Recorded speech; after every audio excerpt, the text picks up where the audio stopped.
Couple minutes. Oh, okay. All right, everybody. We'll begin our budget hearing. If we can all stand for a prayer led by Honorable Dan Roebuck, followed by Pledge of Allegiance. Lord, our Heavenly Father, as we gather here tonight to conduct business for the city of Leesburg and make decisions for our next year's budget, please give us the wisdom to make decisions that are in all of our citizens' best interest. All this we ask in your name. Amen. Amen. I pledge allegiance to the flag of the United States of America and to the republic for which it stands, one nation, under God, indivisible, with liberty and justice for all. Mr. Manor, you made it. We almost finished. My apologies. I was humbly serving Commissioner Peterson, who had some. We already gave him a hard. We already gave him a hard time. questions. Yeah, I should have waited and walked in with you. Us four were sitting together. We thought he knew these meetings were for questions. We didn't know y'all had them too. Hey, before we get started, and one of the things we'll cover tonight is the electric fund, but have a special guest with us tonight. Brad, if you stand up. Brad Chase is our new electric director. He volunteered to come and listen to us a little bit tonight. Hopefully after tonight he doesn't withdraw his acceptance letter. But I don't think he, but there you go. Welcome. So Yeah, well- wanted to introduce Brad. Excited to have him aboard. We're not selling the electric department anymore?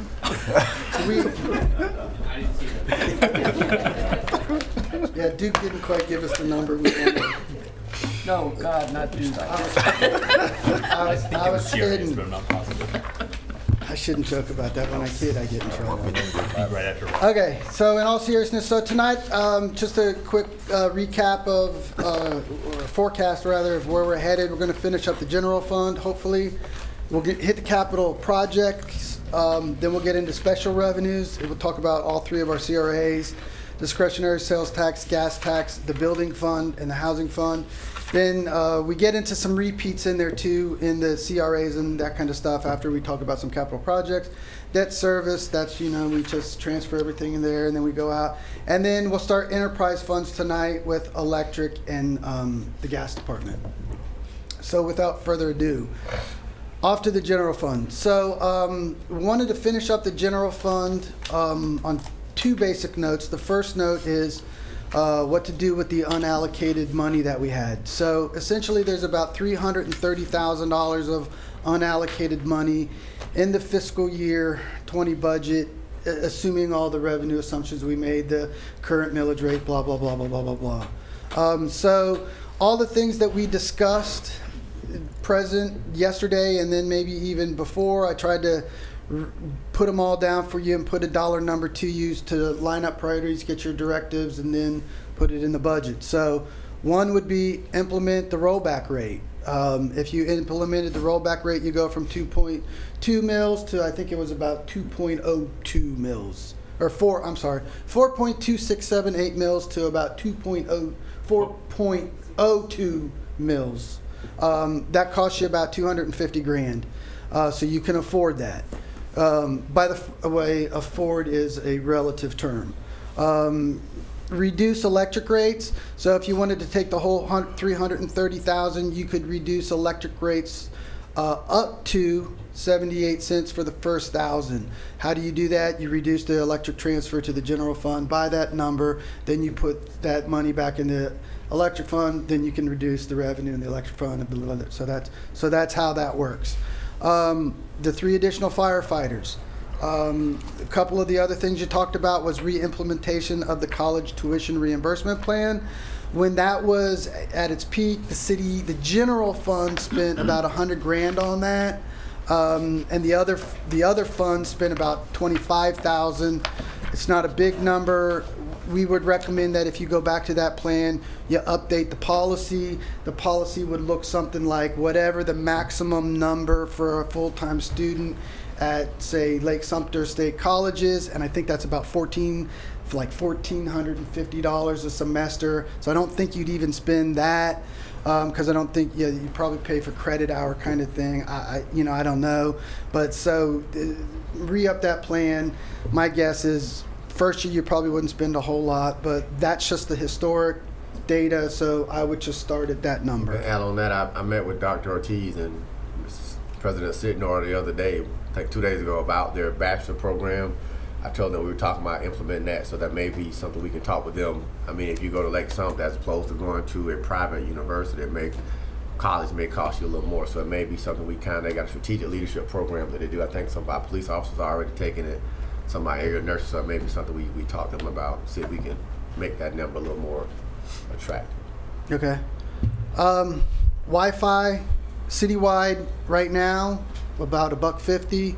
And then some of the other things that we've talked about last night as well as in the past, homelessness. The county's starting to get on that bus a little bit. Our guess is their plan would probably be to use some CDBG funding, use some private funding to build the capital structure, and then lean on the cities and themselves for the operation expenses. So our guess at that expenditure would probably be $150,000. That's not here yet. My guess would be to throw that money in a fund, keep it building, and then if that happens, that's probably going to be your number as long as that facility operates. So I don't know if I would want to say in perpetuity, but if we would sign up in a partnership with the county like that, that's probably a reasonable expense that you would be spending on trying to address homelessness. The residential facade grant program, we spoke about that past years. We actually have that plan ready to go. We haven't rolled it out because there's no money behind it. The residential facade program would look like the FSL grant, where we target areas of the community that we would want to see rehabilitated and encourage folks to help do facades or new frontage, or increase the exteriors or interiors, probably more exterior than interior, of their homes, and then help subsidize it. Say if you funded that at the level of $150,000 a year, each grant max would be $15,000 ish. Maybe you get 10 houses a year.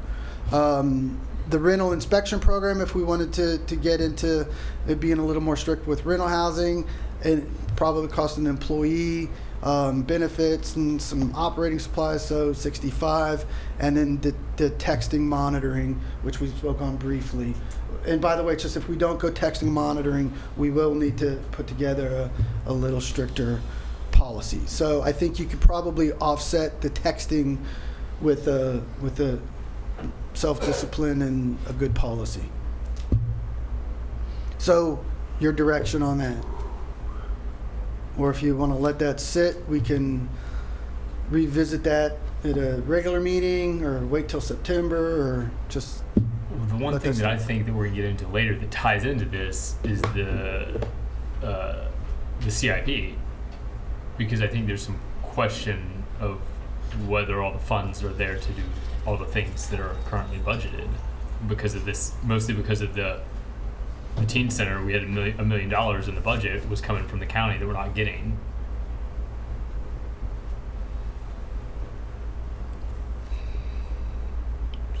And I agree, and we talk about the CDBG block grant. I mean, for 2 years in a row, the county's giving us zero. So I think for me, if we're going to be a partner with the county and they give nonprofits money before they give cities money, we may need to do what we've done in the past, go for our $750,000 and do the program that's important in Leesburg, as opposed to being a part of a county program where we've got shut out 2 years in a row. So we plan for a program that we can't even do in our city. Then you said, let's pick it in $150,000 for perpetuity on a program, homeless program, and the county, to me, is not being a partner when the CDBG block grant. For what I'm understanding, county gets first dibs, then cities, then nonprofits. Seems like Leesburg has kind of got flipped, and nonprofits are getting money instead of cities. So we start talking about rolling our project back and doing another partnership. To me, it just seemed like we're not really getting a fair shake. So. Can you expand on that, just so I'm more clear on that? The community development block grant, for years, the city has been like Umatilla, I think Eustis does, where they actually can get up to $750,000 for projects. Did a parking garage, we did some single family homes years ago. So we made the deal like 3 years ago to move in with the county. So the county gets the grant money. We apply for the CDBG block grant. The county then disperse the money. The resource center, I think for like 2 years, we got funding for the kitchen, some other things for the block grant. Last couple of years, last year they said we hadn't finished the kitchen, so that's why they didn't give us money the year before. This year we applied, and of course we got zero this year as well. So for me, it's like, well, why not just apply and get the $750,000 ourselves, and we control our own destiny as opposed to allowing the county to dictate when we get funding. So now you go to the homeless program, they're going to probably take all the money to build a homeless program, then say to Leesburg, kick in 150. And so that means next year, after they build a homeless program next year, and we probably get a zero next year as well. So Are you saying we give them $750 a year? no, we forfeit because we're part of the county's program, as opposed to the city doing it ourselves, writing our own grant. But And they then get that tax revenue instead of us. right. Well, we go to that 750 in a different pot. It's to go to your entitlement money from the county or to compete with the entitlement money from the state. I mean, there were advantages doing it with the county, Right. and that's what we did. It was just And that's what we attempted to do 3 years ago when we started working on our homeless project, and county didn't want anything to do with it. But- So I think if we're gonna do something like this, we should not automatically send it to the county, oh no. you know? I mean, first of all, I don't think they're gonna be up and running anytime soon. And second of all, I don't think we should constantly release the money to the county or to other county organizations until Leesburg is recognized and accepted and we get our fair share. So you're saying over the last 5, 7, 10 years, we have not gotten our fair share, in your opinion? I think they had a new director, they had another director, so I think the team, the resource center got proper funding. I think, we were able to go and they gave us funding. We got $250,000, $300,000. We needed more, they gave us more. I think leadership changed in that department. I think we've kind of been And I'm not asking in a critical way, I'm just trying to understand. yeah, and I personally gone over and talked with them about the teen centers, told them what we were trying to do. I actually wrote letters for other nonprofits in Leesburg to try to get funding. So is that where that $1 million was coming from, that was talked about? And I guess I didn't know it was off the table. But Basically, when we met with Miss Allison Dahl and Dottie Keaty, it was, money's kind of been allocated. So Leesburg, you should get $500,000 this year, $500,000 next year, and you can spread over the year. So submitted our grant and zero. So, I don't know if we got an appeal process, we can debate it or whatever, but I just think when you see nonprofits getting funding and government agencies not getting funded, to me that just puts a red flag for me. They basically decided to fund another project in Leesburg that was a nonprofit project. I forget. They funded the Citadel. Shepherd's Village last year and this year. Yeah. To two And years. I wrote a letter for for Just- Pastor Dan to get the funding, but I just think if there's some extra money left over, I think Leesburg just says, hey, here's $100,000, start your planning process, start your blueprints or something. I just think it should have been a better partnership with the city. No, And but do I we appreciate have it. somebody that represents us when they're having these Ken meetings? goes. Huh? Ken Thomas. And what was said to you when you were trying to say, well, where's Leesburg's money? They made a decision, just the county staff, to fund the nonprofits. And last year they funded Tavares, they funded Mineola, and the same nonprofits, which was Lifestream, Habitat for Humanity, and the Shepherd's Village. So this year they did the same thing. Lifestreams, Habitat for Humanity, Shepherd's Village, that's where the bulk of the money went. And they have $144,000 left over for contingencies. I'm saying that we're not in the decision making. No. But let me just say this, I do not personally want to muddy the waters with what they're doing on the homeless. I don't want to say leave us out of it, we'll figure out our own thing. I'm all about pushing that right over, and they can have the whole thing. I agree with that. Well, they're donating the land, and at least they're saying they're going to. Yeah, I think if we were put money aside, it would be put aside contingent on them. Before the money is released. to Yeah, the put it county. contingent that we are okay with the program and the location and the services and Because you realize 3 years ago, Leesburg was gonna donate the land, but we couldn't get the county to get involved at all. So now that it's in this year's, main topic, great. We'll set the money aside, and if and when you do anything, then we'll start supporting you financially. I do think that putting the money aside would put pressure on the county to do it. And to be fair, we do have the biggest issue in the county. That's because they all get moved to Well, Leesburg. I know, but yeah. That's not totally true. Well, that was one of the reasons why the county didn't want to do that 3 years ago. The biggest because problem- everybody would have been moved to Leesburg. Yeah, but the biggest problem is we have more nonprofits supporting and enabling homelessness That's right. here than anywhere. you know. As well as live stream. Yeah, live stream Live is a stream. Yeah, big part of she it. was a big yeah. part of that. So, But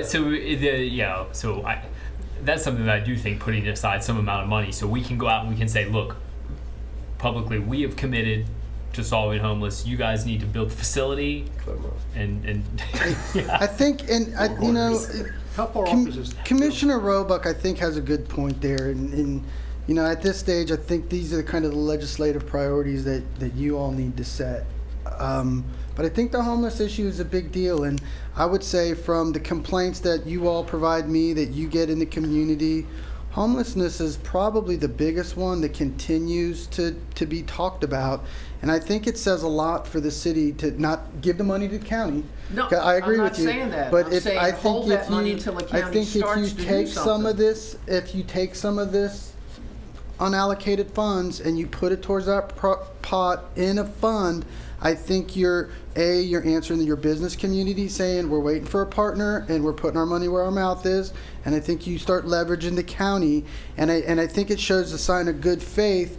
And I think I've had this conversation with you individually, and I know publicly, but I've had a number of conversations with Mr. Cole, encouraging Mr. Cole and Commissioner Campione that if the county takes the lead on this, and if you guys can put in the capital stuff and then you come back to the munis for a contribution and share of operational costs, I said, I didn't commit it, but I said, I'm pretty sure then you would get Leesburg support. And so I agree think with that. I think if you do take that money and you put it in that pot, you're making a big step, I think, to get this problem solved in a regional basis, and you're not just doing it with, you know, firepower, you're doing it with firepower. So what do we think their timeline is on it? I mean, Yeah, you never know. My guess would be a year, maybe 2 years, and if people start putting some money in the pot, you could speed it up. But my guess is they're going to use some of their CDBG allocations. I think the county gets 1.7, Over 2 million. over about $2 million a year. Remember the CDBG is the HUD allocation. So HUD breaks it to the states break it to the counties. Lake County gets $2 million out of that. And so if they use that money towards that, and they start seeing other cities pop, you know, it could go next year, and you know, their $2 million allocation next year. So Alan, the other municipalities, is that the standard 150, or are we just throwing out 150 out? my guess is that they're going to put together, go back to the Marbut report that he did for us, and my guess is that they're going to come and have an operating budget somewhere of around $750 to $1 million a year for the counselors and electricity and water, you know, so somewhere in that neighborhood. And then you've got 14 unis in the county, so you got 15 people who need to pay that. And then my guess is that they would do this is what I would do, they would do a proportionate breakdown. So, you know, that's about a tenth of, and my guess, and don't be shocked, Leesburg, if we're the biggest contributor, but you know, I know it's everywhere, but Yeah, we're second biggest population, so yeah. we're not. So, but I think that's a reasonable stab at it, especially if we're going to put it in a fund and make a political statement. Just don't release the money until we see some action. Jim will have it in the audit. It will be homeless fund. Jim, no ticky, no checky. And we would, if we did this, we would have the ability to, And if something falls apart, we reallocate can it. take it out and say, hey, let's Yeah. go And then we'd have throw it on a reserve- different project. We'd have a reserve to use for that issue in Leesburg. Right. Yeah.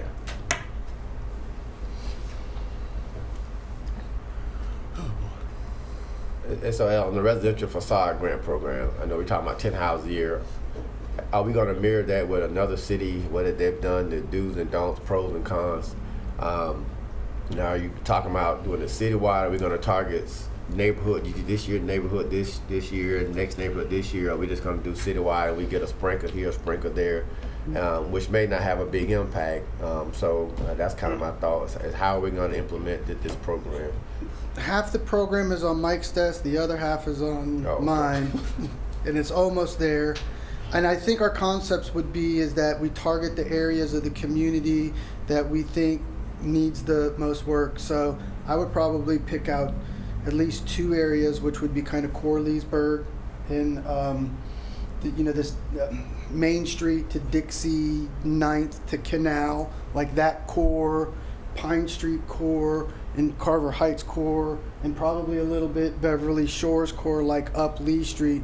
So we kind of pick out some designated areas and then try to spread the money around so that when these applications would come in, goes to staff, we make the recommendation to you, just like the FSL, but we try to spread that around as much as possible. Is this like a matching grant or?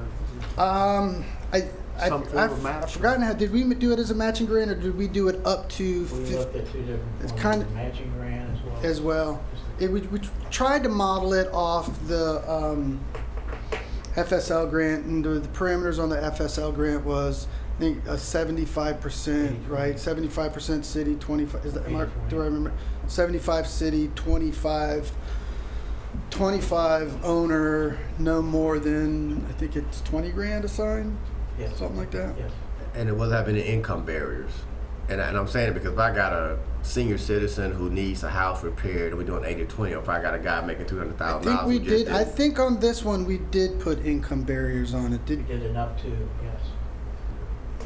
Because I think you can stretch your money. I think, if you got a person making $200,000 and you're saying instead of 80-20, you say, hey, we'll give you 30% and you pay 70%, you may be able to get more houses than 10, just kind of encouraging the guy, hey, you kind of been lazy, you can really afford it, we'll just give you a kit, and maybe you can stretch it past 10 as opposed to a senior citizen who may need the whole $15,000 to spruce up their house. So, that's what I'm saying, you're looking at it, you may get more houses done if you can encourage somebody who just deferred their maintenance, they kind of got the money but just they need a little kick. And it may not be a code enforcement issue, just may be, we're trying to beautify a block. Yeah, I like that idea. And I assume this would be owner occupied, Yes. right? I hate to see it go to higher income people. I think you want to restrict that as well. I was just, Well, I'm just thinking we got a guy, if I'm fixing my house up and Jerry Hurley just travels all the time and just didn't paint his house or don't do his landscape, and it's not a code I enforcement think issue. we'll kind of go back and we look at the LMI maps, because the LMI area is actually low to moderate income. Not that Jay will paint his house. Pursuant to what HUD does. Paint somebody. And I'm pretty sure the HUD areas, the LMI areas match the areas that I described for Okay. you. And then if you tie it to the LMI area, you're going to tie it to income, Yeah. and then home unoccupied. So then you get it to the folks who need it the most, where the most blight is. yeah, I just assumed we were targeting lower income neighborhoods and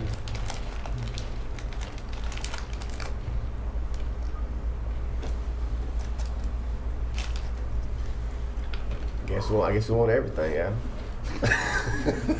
raise the You're trying to get me to get you everything. So I'm you trying want us to to get you as give much as I can. You want us to give you our choice now based on this? No, can't we do this toward the end of what we're doing with the budget? You can do this anytime you want up until September. Well, you've got it's pretty one more workshop after this, and then you've got the 2 budget hearings in September, and you can bring And this up some of at this, any we of your need to see meetings. some of the programs and the details.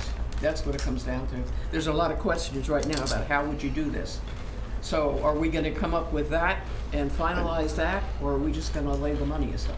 I think you would lay the money aside, do the program, don't spend the money until the program's implemented, and then argue about the program. And if you can't decide on how to do the program, then you've got some free money in the budget. Okay.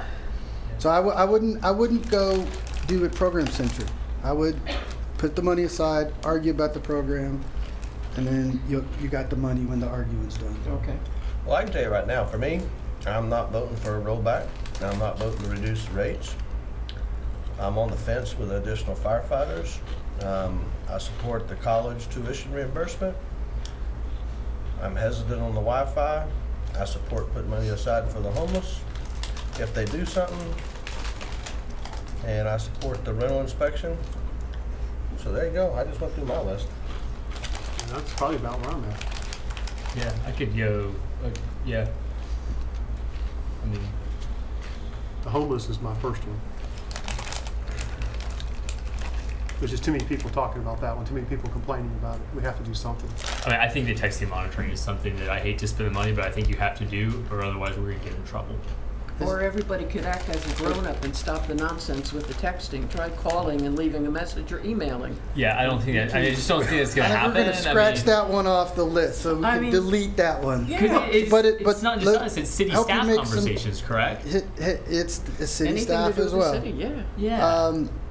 Let me help you with this. So Probably the biggest we're culprit. going to scratch the texting off, but it sounds like everybody's good with the homeless.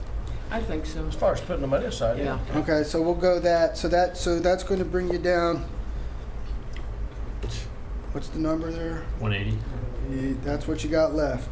Do we want to just sit on that then for a little bit and revisit the 180 later?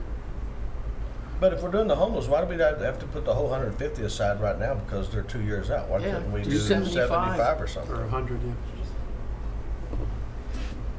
I feel like I'm an auctioneer. So you want My- 70, my feeling is you need to put at 75? least- Years we'll have the 150. Well, my feeling is you need to put at least 100 to make a statement because it just sounds like a whole lot more money than 75 and that's- does. All right, so And that's why I was Right, asking. it's So like I a- put the And whole that's why I was asking 150 the over. timeline. I was Yeah, wondering if we right. could As far as start. the Wi-Fi goes, I'm not in favor of that.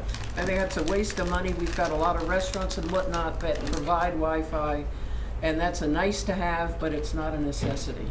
All right, The so we 3 got- additional firefighters, yes, I am behind that. Reduce electric rates? No, not right now. I don't want to see us go to the rollback. I want to keep it at what it is right now. We've kept it at this level for a long time. The fact that we are increasing our value in the city 6% or more, then let's celebrate that fact and we have some more money to work with. They're only getting the additional 6% because of the work we've been doing in the city. And they're going to benefit when they sell. Yeah, absolutely. The prices are going up, so residential facade, as long as I see what the program is. Rental inspection, absolutely yes. And that's how I feel about this. Shit didn't take near as long as y'all thought. I'm hearing lots of thumbs up from rental Citywide Wi-Fi, inspection. I was just piggybacking off some of John's comments when, you know, Yeah, I don't it's a support nice it. to I have, don't support it but, you know. citywide, but I wanted to ask John, I mean, you think it would really benefit, say, for example, Carver Heights, some of those students? Well, I think it And I just will. read that article in the paper this morning about Beverly Shores Elementary. And I think for me, I think sometimes we take it for granted because we got Wi-Fi access to Wi-Fi, but I think there's a lot of people in our community who don't have access. And for me, it goes beyond that. If we look at our city, you know, what type of city do we want? Are we a technology city, or are we still the city that every time we complain about what Leesburg doesn't have? I mean, when can we say, okay, this is what Leesburg does have, but we're Wi-Fi city? It's 150. It's a one-time pop. Was 10,000, I think, to maintain it every year after that, right? So we do it this year, or we wait 5 years. I think you don't get the pop. I would love to see our Lakefront TV, our PR team, go out and say Leesburg now becomes a Wi-Fi city.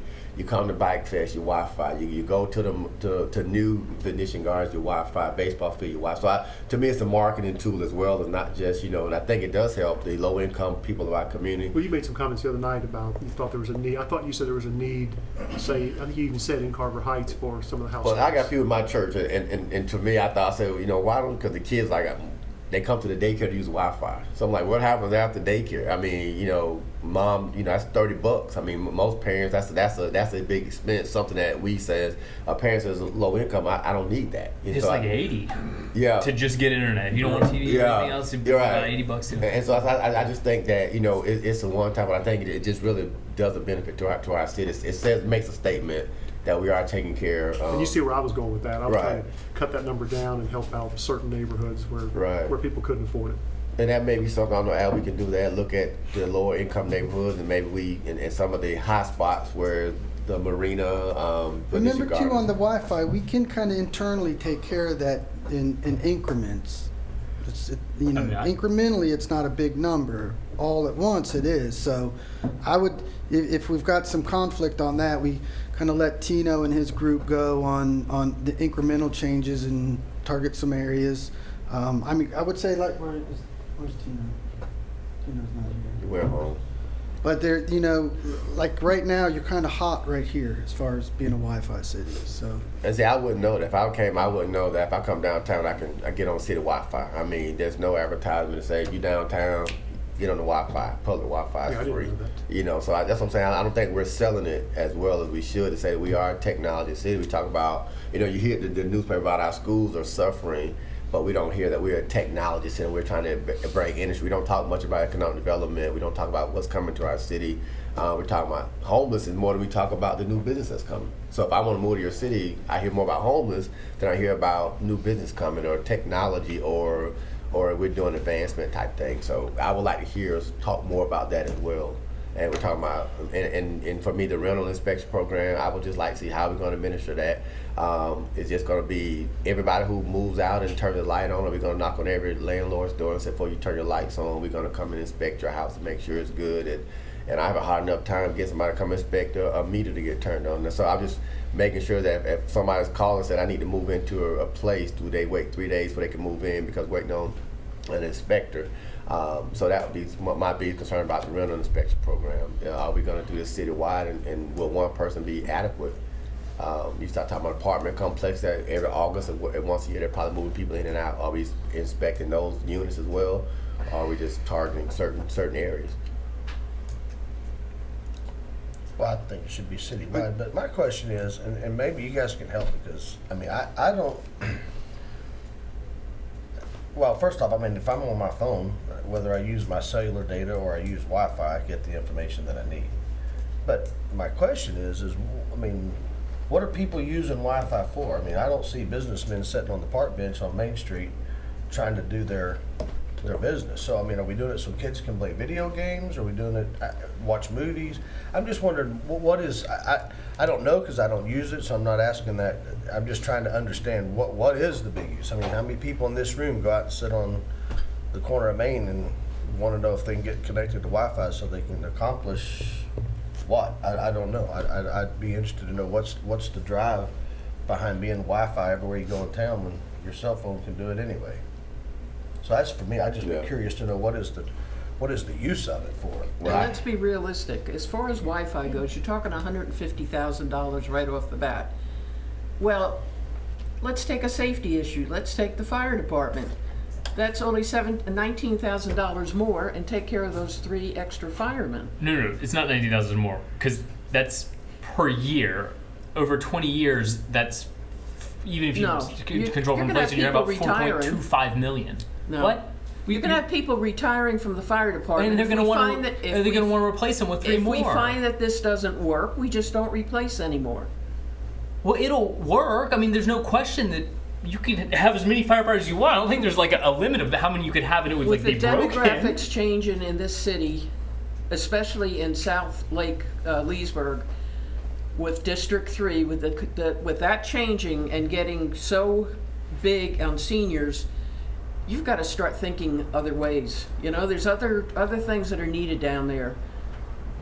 I'm talking about like what happened in Arlington Ridge. I'm talking about all the pickups. I'm talking about the heart attacks. You've got to make sure that we've got a fire department that's Well, going if to be demographics change and we actually have more calls, we're going to need more firefighters. But wouldn't you they like haven't to start changed yet. training them now? No, you can hire firefighters all day long. Oh, my It's God. not like cops. Well, I mean, that's How many just years true. did we go that we had 6 shortages? You're and talking we about could police. never- That's No, I'm police. not- no, I'm talking about fire too. Al, have we ever had problems staffing firefighters? I'm gonna say no. Police, yeah. Well, I gotta be a Police, we little had to honest come though. back and For the foggy memories, when the last time we went around this with Polk and all them guys, and we started talking about doing away with the fire department, all of a sudden we stopped getting apps because guys were like, well, I'm not gonna come to work for a city that might be selling us off daily. So we did run into it at that period. And so we finally got over that for a couple of years, and I don't think there's been a problem. But being honest, for a little while there, it was. I'll put it in this context. Department heads generally come and run to me when they don't have enough people. I recall Hicks in my office a lot more than Johnson on that specific issue. Well, I mean, we can go. I mean, and not to belittle the point, man. I mean, 2 years ago, the police department came and said, we don't need anybody else. Give us raises. We gave them raises. Next year, they came and said, we need more people. That wasn't the strategy, Mayor. Well, I'm good at it. That was not the strategy. That wasn't the strategy, so we Mayor. didn't give raises? The strategy was we had 72 program police officers, and we Okay. were down to 59. And the strategy that Hicks presented to me, which I presented to you, was let's increase our officers so we don't lose anymore. And then that will keep us revenue neutral. And then I'm going to be coming back to you and adding. So we reduced 72 to about 62. We stayed there for about 3 years, filled those positions, and then we came back and added, and we're at 68 or something like that now. I think we're back up to 70. And that was kind of same So thing. that- with but fire that was the department. plan. But wasn't that same That thing with was fire the department? plan. They had the SAFER grant. When the SAFER grant ended, a lot of the firefighters left. And we did this fire sustainability plan. We went from 70-something firefighters to 50-something firefighters. And we wrote that number for about 4 or 5 years. And we wrote that into the sustainability plan Right. to save money. But to the point is, we had this And- many firefighters. As Dan was saying, we can have as many firefighters as we want. And as we had up to 70 plus, we said let's reduce it to sustainability because we reduced it and we added a fire assessment fee, which added $1 million to what we already had, reducing it. So basically, we wrote that program for 5 years at a reduced fraction. That's what Commissioner Dennis is saying. We were running on less than what we had 5 years ago. So those are factual numbers. It's not made up. Those are what we did because I was the one who made the big point of we need more minority firefighters. The SAFER grant came in. We hired a lot of minority firefighters. SAFER grant ended. They left. As Commissioner Earl said, they left. And I talked to Chief at Bike Fest. We got Sim Honors retiring, Todd Hopkins retiring, and now I got 2 African American firefighters in the whole city of Leesburg. So again, some things work, some things don't. But the reality of it is, if there's a need, there's just a need.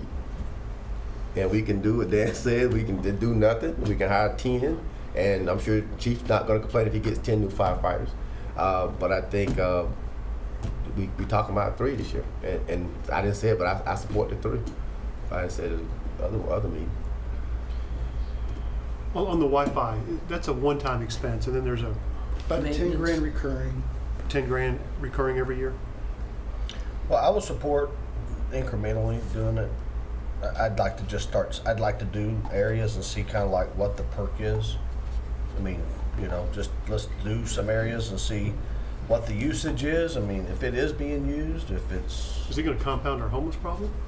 probably, because they all can afford They all have phones. cell phones. I was going to ask. I was guessing they did, so that's, I'm Yeah. half We joking, won't half put serious. it, we won't put it in the woods. We'll just do it out in the urban area. They charge them in the library. For real? Yeah. I was reluctant to say And that, then but I'm kind of Memorial serious. down there. Yeah. Yeah. So I support that incrementally if y'all want to go that way and see kind of like how the progress is, what the use is, the effects of it. I can live with that. And then we can put signage up, just Wi-Fi area, so people know they'll come downtown. I can use the Wi-Fi.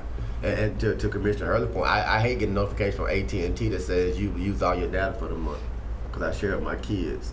So I know my bill's gonna be extra high because they used all the data. So my one daughter's in college, so she used, I guess, data in Just school. call and threaten to cancel, and they'll give you unlimited. I know, right?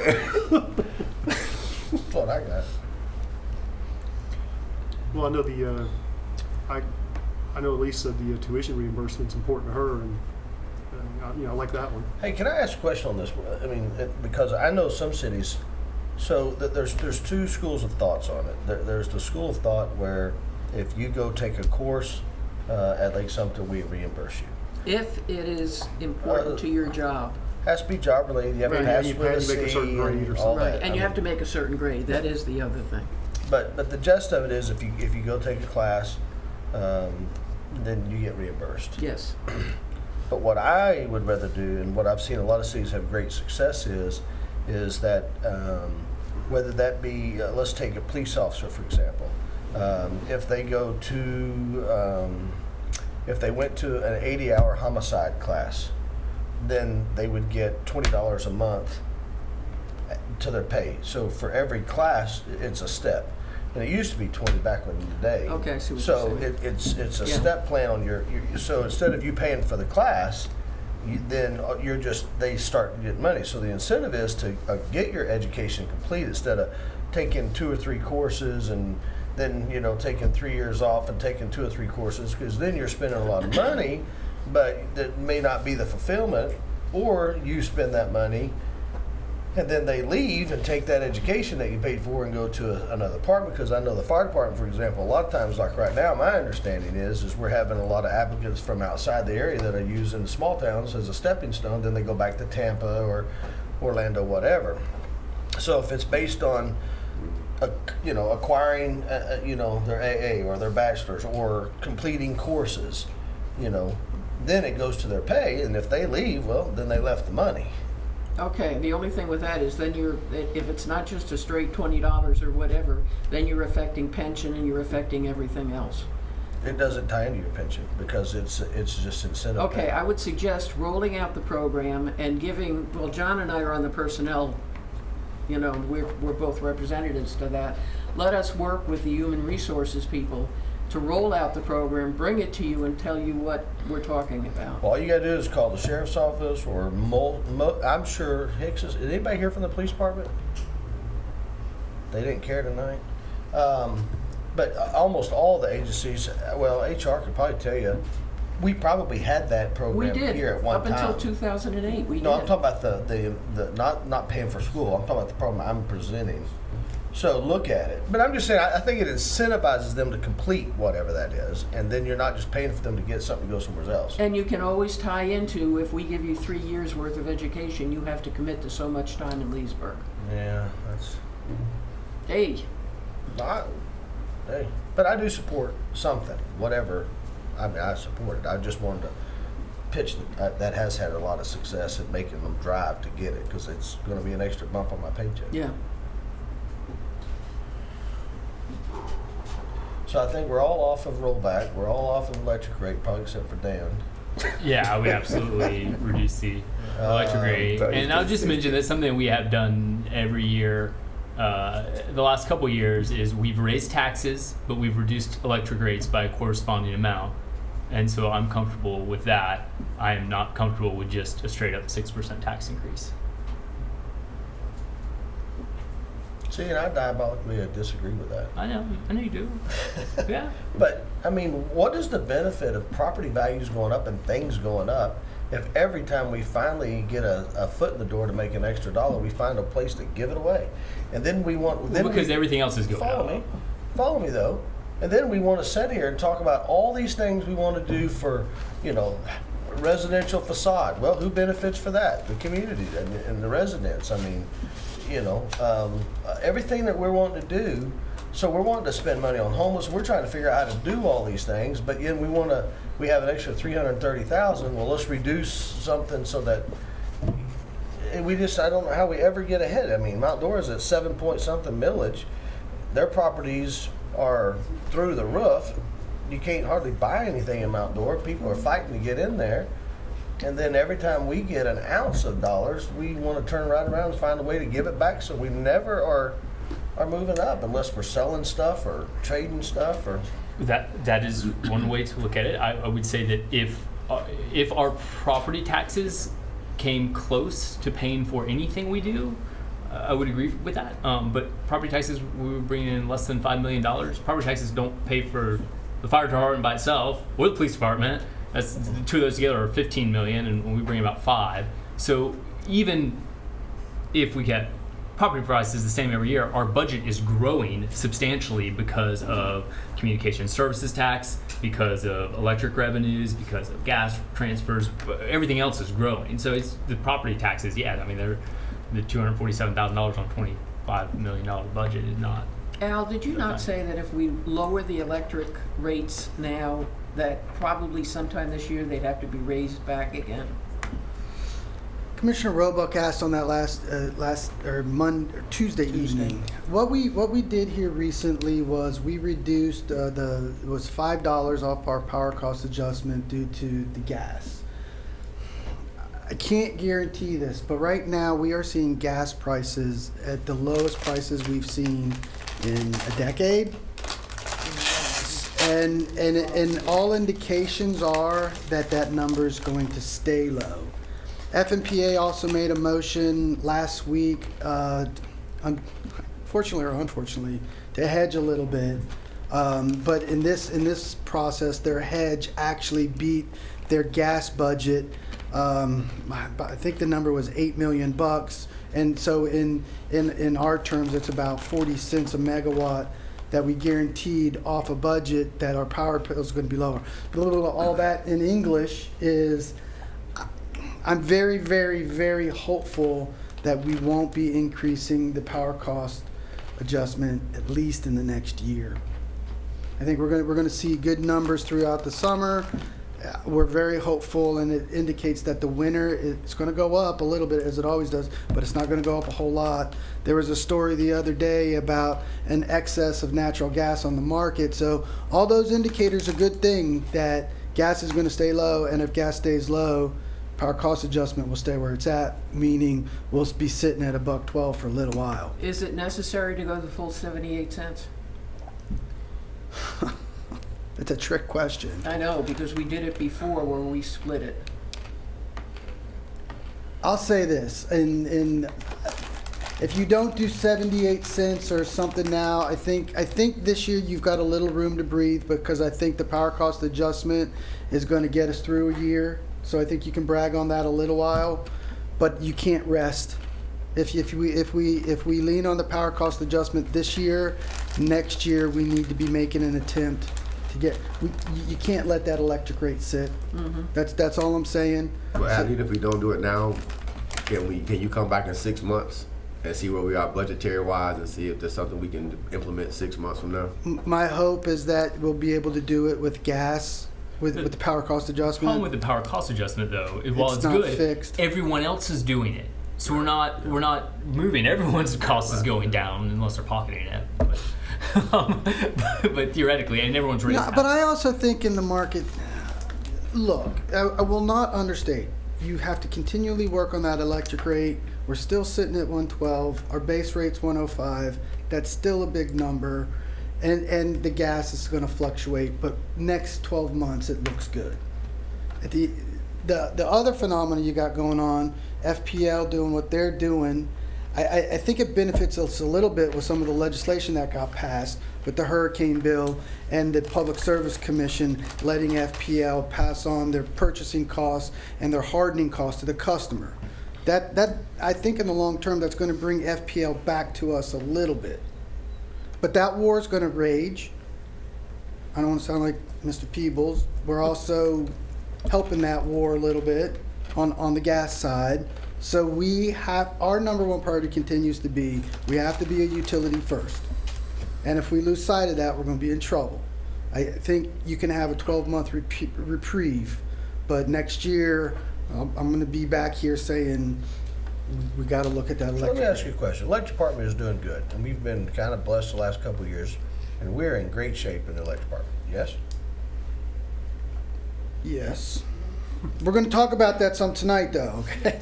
So at the end of the day, why can't we just do the 78 cents, but not reallocate the 330 to cover it? I mean, why can't we just? I mean, we have enough to do that without even affecting this. Why does this have to reallocate it over?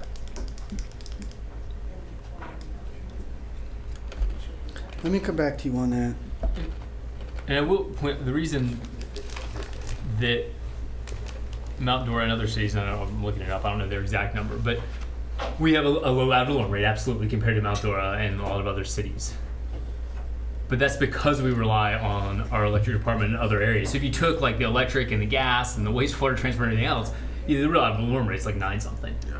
And so they made the decision to not rely on the utilities and have a higher ad valorem rate. I get that. They still rely on some utilities. So yeah, I mean 6% is like the number that you could transfer no questions, because that's what you would get if you didn't have a utility. But your example of gonna 9 is fairly competitive, or it's just kind of where everybody is. Oh no, I'm saying our like true ad valorem rate would be like a 9. That's what I meant. Yeah, that's what I meant. And I was in a Houston City Commission meeting. I was sitting in the back, and they doing the presentation. That's what the guy said, well, don't compare to Leesburg, because they got electric. We don't have anything. That's why our ad valorem so high. So that's what they say in other cities, that our ad valorem so high because we don't rely on the utility. So I guess it's like a blessing however we look at it, and either we don't transfer, we do have to raise the ad valorem. So, But I'm just saying, we do have enough. We meet all of our reserves right now. We haven't had any major setbacks or problems. All of our budgets in the electric's been made. We have enough in there to do the transfers and still reduce it by 78 I just, so why even worry about this 300 as part of that? Just reduce it. And then figure out what to do with the 300 on the rest of it. I think you can do your 78 cents. You'll have to run a little bit you'll have to run about 300 grand in the red in electric. The electric department can probably find that. Oh, I'm sure they can. Well, this put a little question mark by it. No, I'm thinking you guys are making good progress. So if we throw 78 cents on the electric rate, what's the next compromise up there? Okay, so now we have no rollback. So you can We get took care of the Commissioner electric, rollback at 78 cents on the electric rate.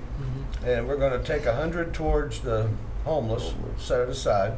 Cut down the Wi-Fi. We're going to do the Wi-Fi incrementally, so let's say it's 25 or whatever you come up with.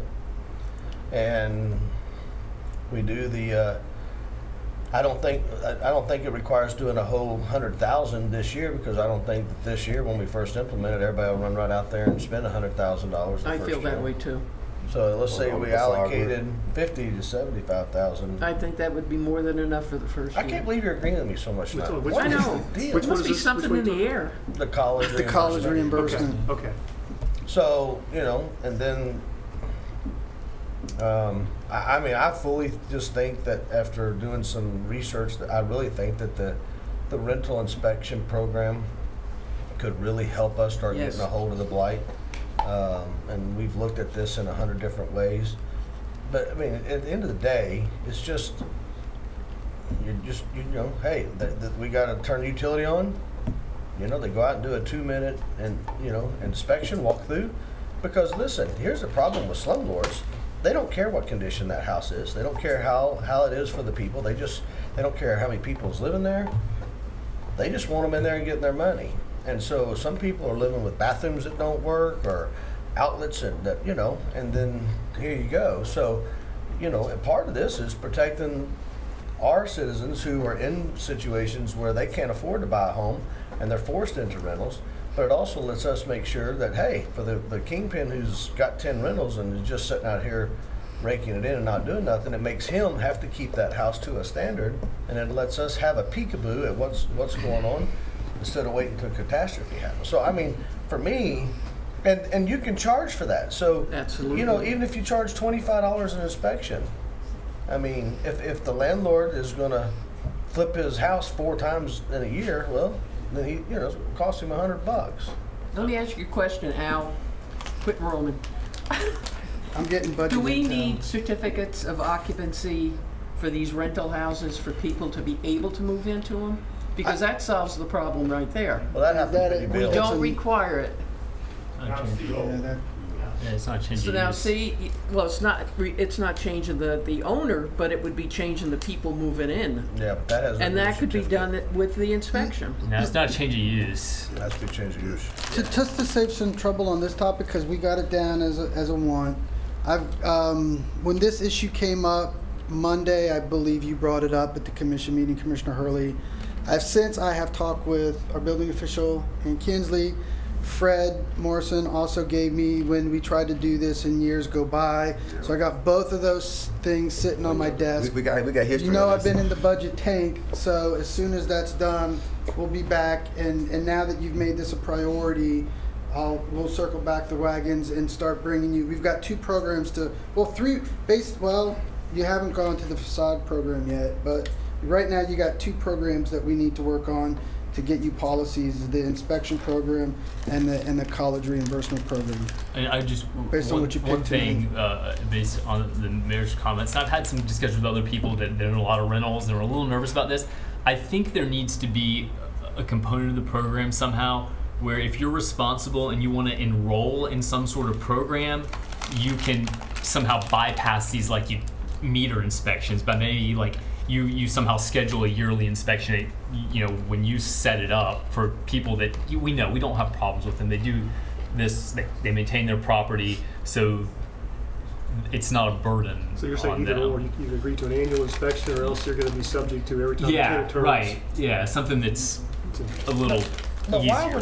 why would any landlord, and I have some rental properties, I wouldn't care if the city called me and said, hey, before we come out there, I want to see if your house is up to code. I mean, what am I scared of? Who would be, Well, and I guess for me who deal with tenants, I got tenants as well.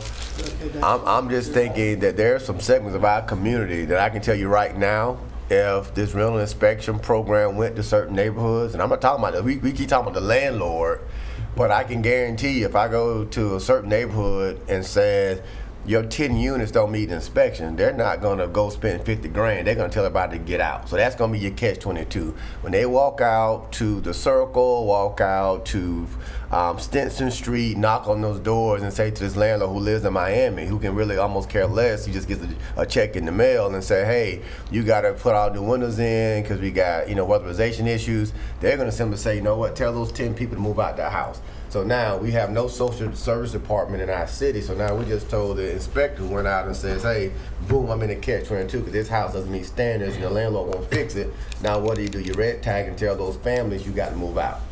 So either now you're homeless and you got children involved. So now the city's now the ones who's the bad guy who just eliminated. And I know we beating up the slumlord, but you got some people in our community, $500 a month is all they can afford. So now where do they go? All right, let me address that. We're not talking about kicking anybody. We're not talking about just knocking the door. This is when somebody's wanting to move in there before they can move in. See, who you're kicking out, they're not in there anyway. Not in there. But if I'm living, I may not move. So I'm still living in a substandard apartment. And if I'm living in a substandard apartment right now today, and you're through that rental inspection program, and we know this is happening, I may not move. But I'm still living in a substandard. Well, why would the landlord, if he wants a check and he can't get a renter, he gets no check. So why in the world would a guy say, I'm just going to let those 10 houses sit there? I can show you a few of them. Well, what would be the motivation? But I think what he's saying, they're going to kick the 10 out and go find 2 or 3 people to play by the rules, but the 10 people were hurt. I think that's what he's trying to say. Go ahead. Can I interrupt? Yes, just for expediency, you kind of getting bogged down on this one topic. Here's where we're at. We got 100 for the homeless. We got 65 for the inspection program. We can talk about the intimacies of that later. We're going to work on the 78 cents for electric in electric. We've got the 50 for the college reimbursement. On the facade, if we want to go that direction and we keep it off the general fund, roughly the downtown CRA is going to cover the Pine Street corridor. It's going to cover the Dixie Main Street area, and you could go 50 grand there, and you could also grab some money from Carver Heights in the Carver Heights area and have the CRAs cover that and go 50-50. And I'd say that the downtown CRA doesn't have the money to do it. The trade-off in the downtown CRA, and we're going to talk about that in the next area, is you've got 650 grand or so open for projects. You've got the master plan that you're going. So if you nip 50 grand out of that to do the facade, you're going to take away from some money. You know that master plan's going to come back with like $5 million worth of projects that people want to get done. So and we got 650. For me, I don't care. I mean, I can go no or yes with the flow on the facade grant. I don't care either way. Y'all can figure that one out. Seems like a lot per house. 15. I mean, giving people 15,000. We can cut that back. That's what I'm just saying. Is it 7,500, 10,000? Oh, we can go 5 a house. I'm just throwing it out there for an idea. Was that the number that we had? Was 5 a house, Mike? We had 2 different numbers. 5-year with a 5,000 with a 5-year commitment to the house. Flip it. The other one was a grant of up to 15,000. I was just throwing that out there. So, Mike, when you saying the commitment, your idea was that people have to live in the house for 5 years? If they get the $5,000, they would commit to the house? That was the proposal. And the CDC did something very similar, which I totally opposed because we didn't have the willpower that if someone sold their house, that I'm going to say, give me that money back because we become the bad guy.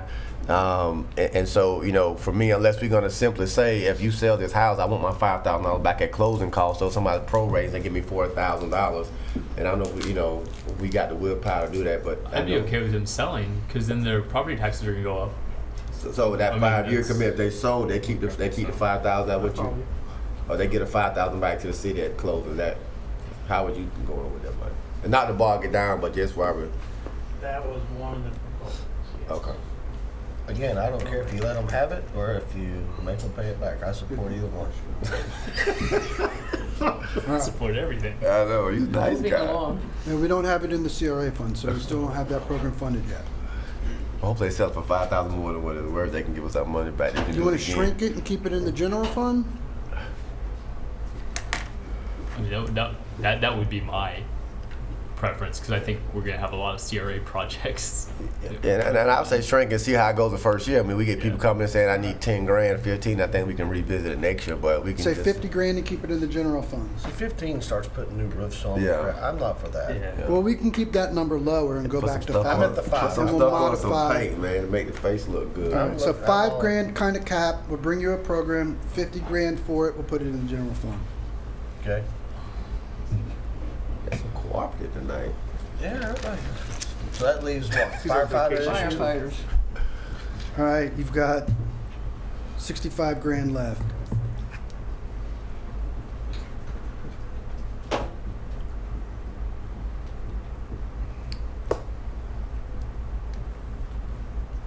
You said you have 65,000 left.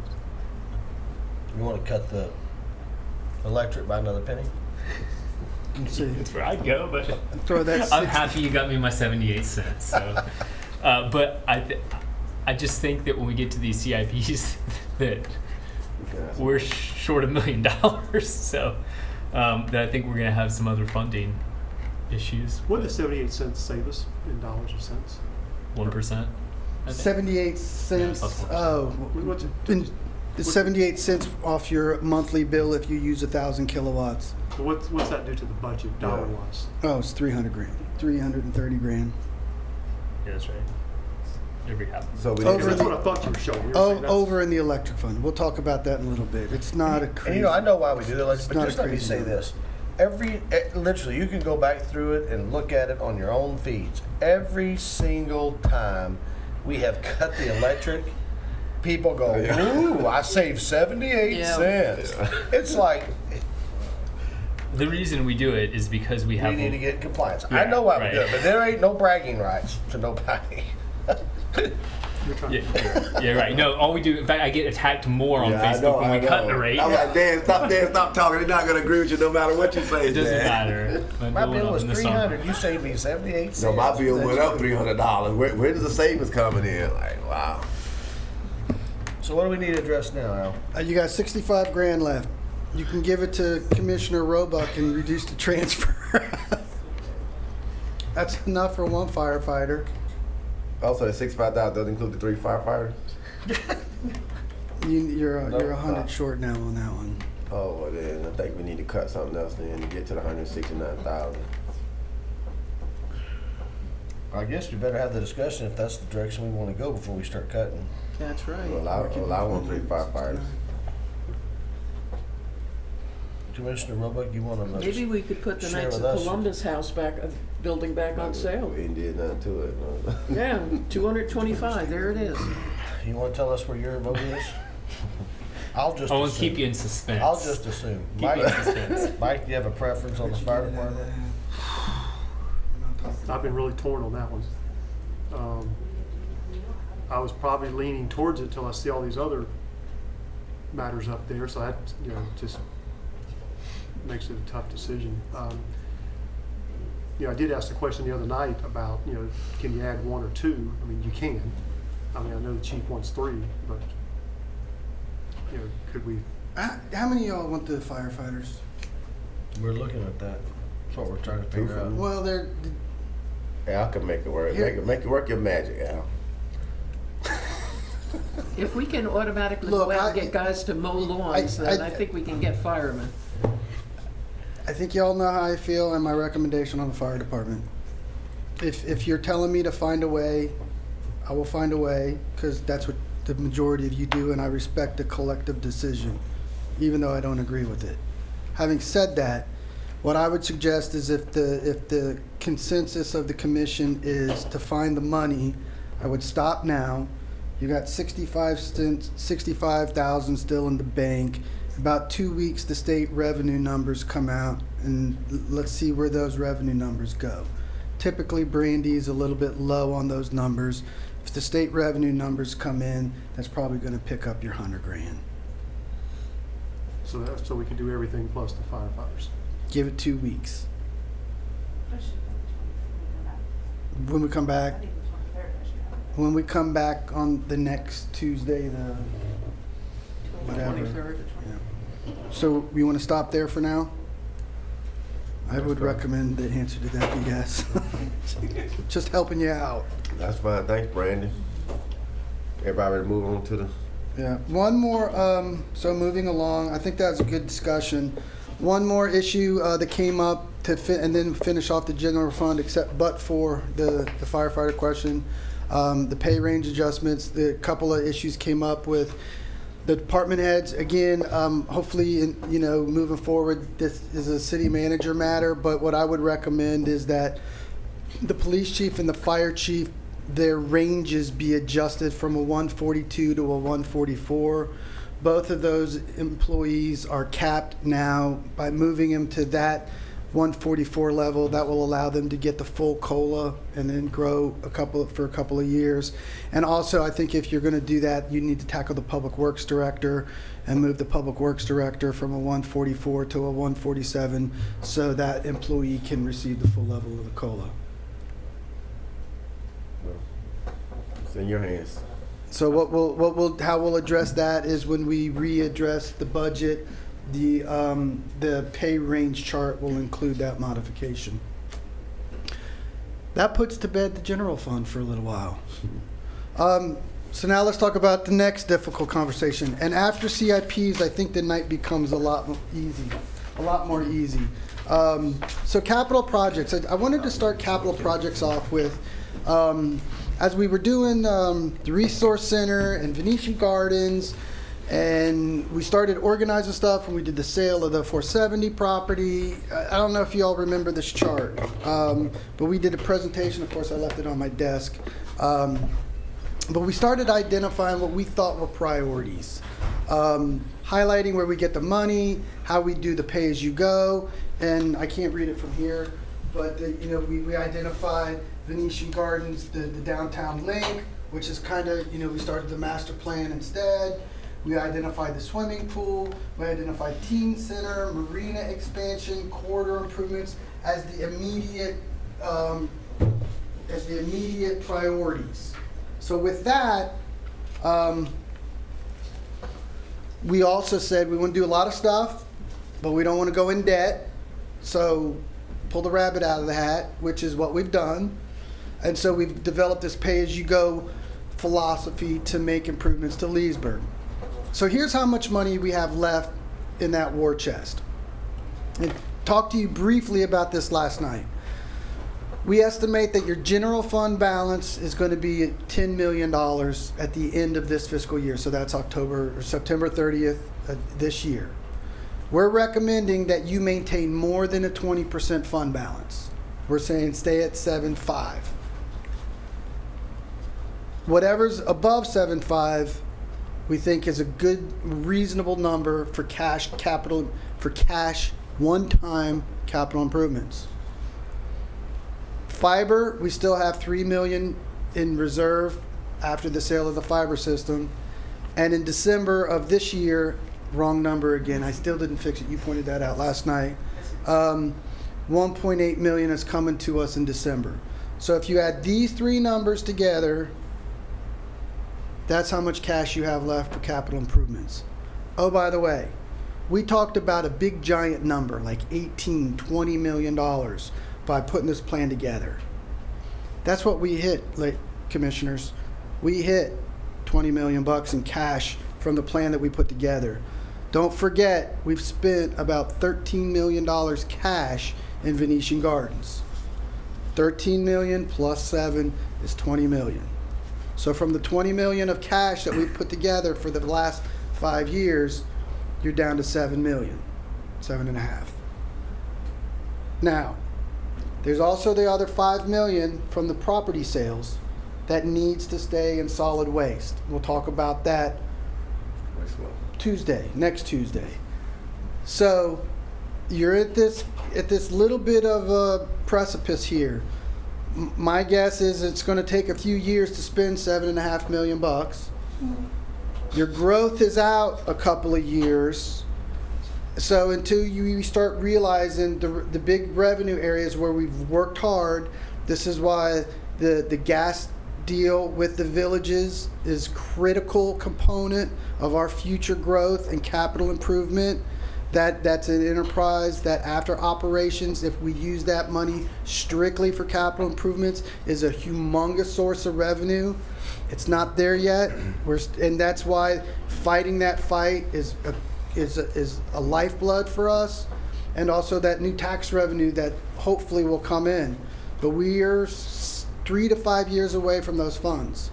So realistically, for 3 to 5 years, you've got this plus, another $1 million or so bucks that comes in from DST or whatever. So this is what we have to play with. I don't mean that in a bad sense, but this is. Now the pool has already been funded or budget. Is there almost? Okay, I'm going to recommend. Almost. You allocated. Remember, I showed you that graph chart in the general fund last night. We've gone from 12 to 10. Well, that drop was the 2.6 that you allocated for the pool. Of the 2.6, we've already spent 6 to invest in the area, which I think was a good expenditure. I wouldn't back away from that for 1 second. But now you're down to 2, and we think you're probably going to need about 3.5 for construction. So between property and engineering, that 6 is gone. You're down to 2. So we're recommending. Let's just jump into that. Where we're going with recommendations, and we'll start with the pool. It's not on there yet. It's the next sheet, but here are the capital projects that we recommend. And I'll chirp when we talked a lot last night about the 4.2 million. When the 4.2 million affects that $7.5 million number, does everybody follow me? I'll say that affects the pay as you go.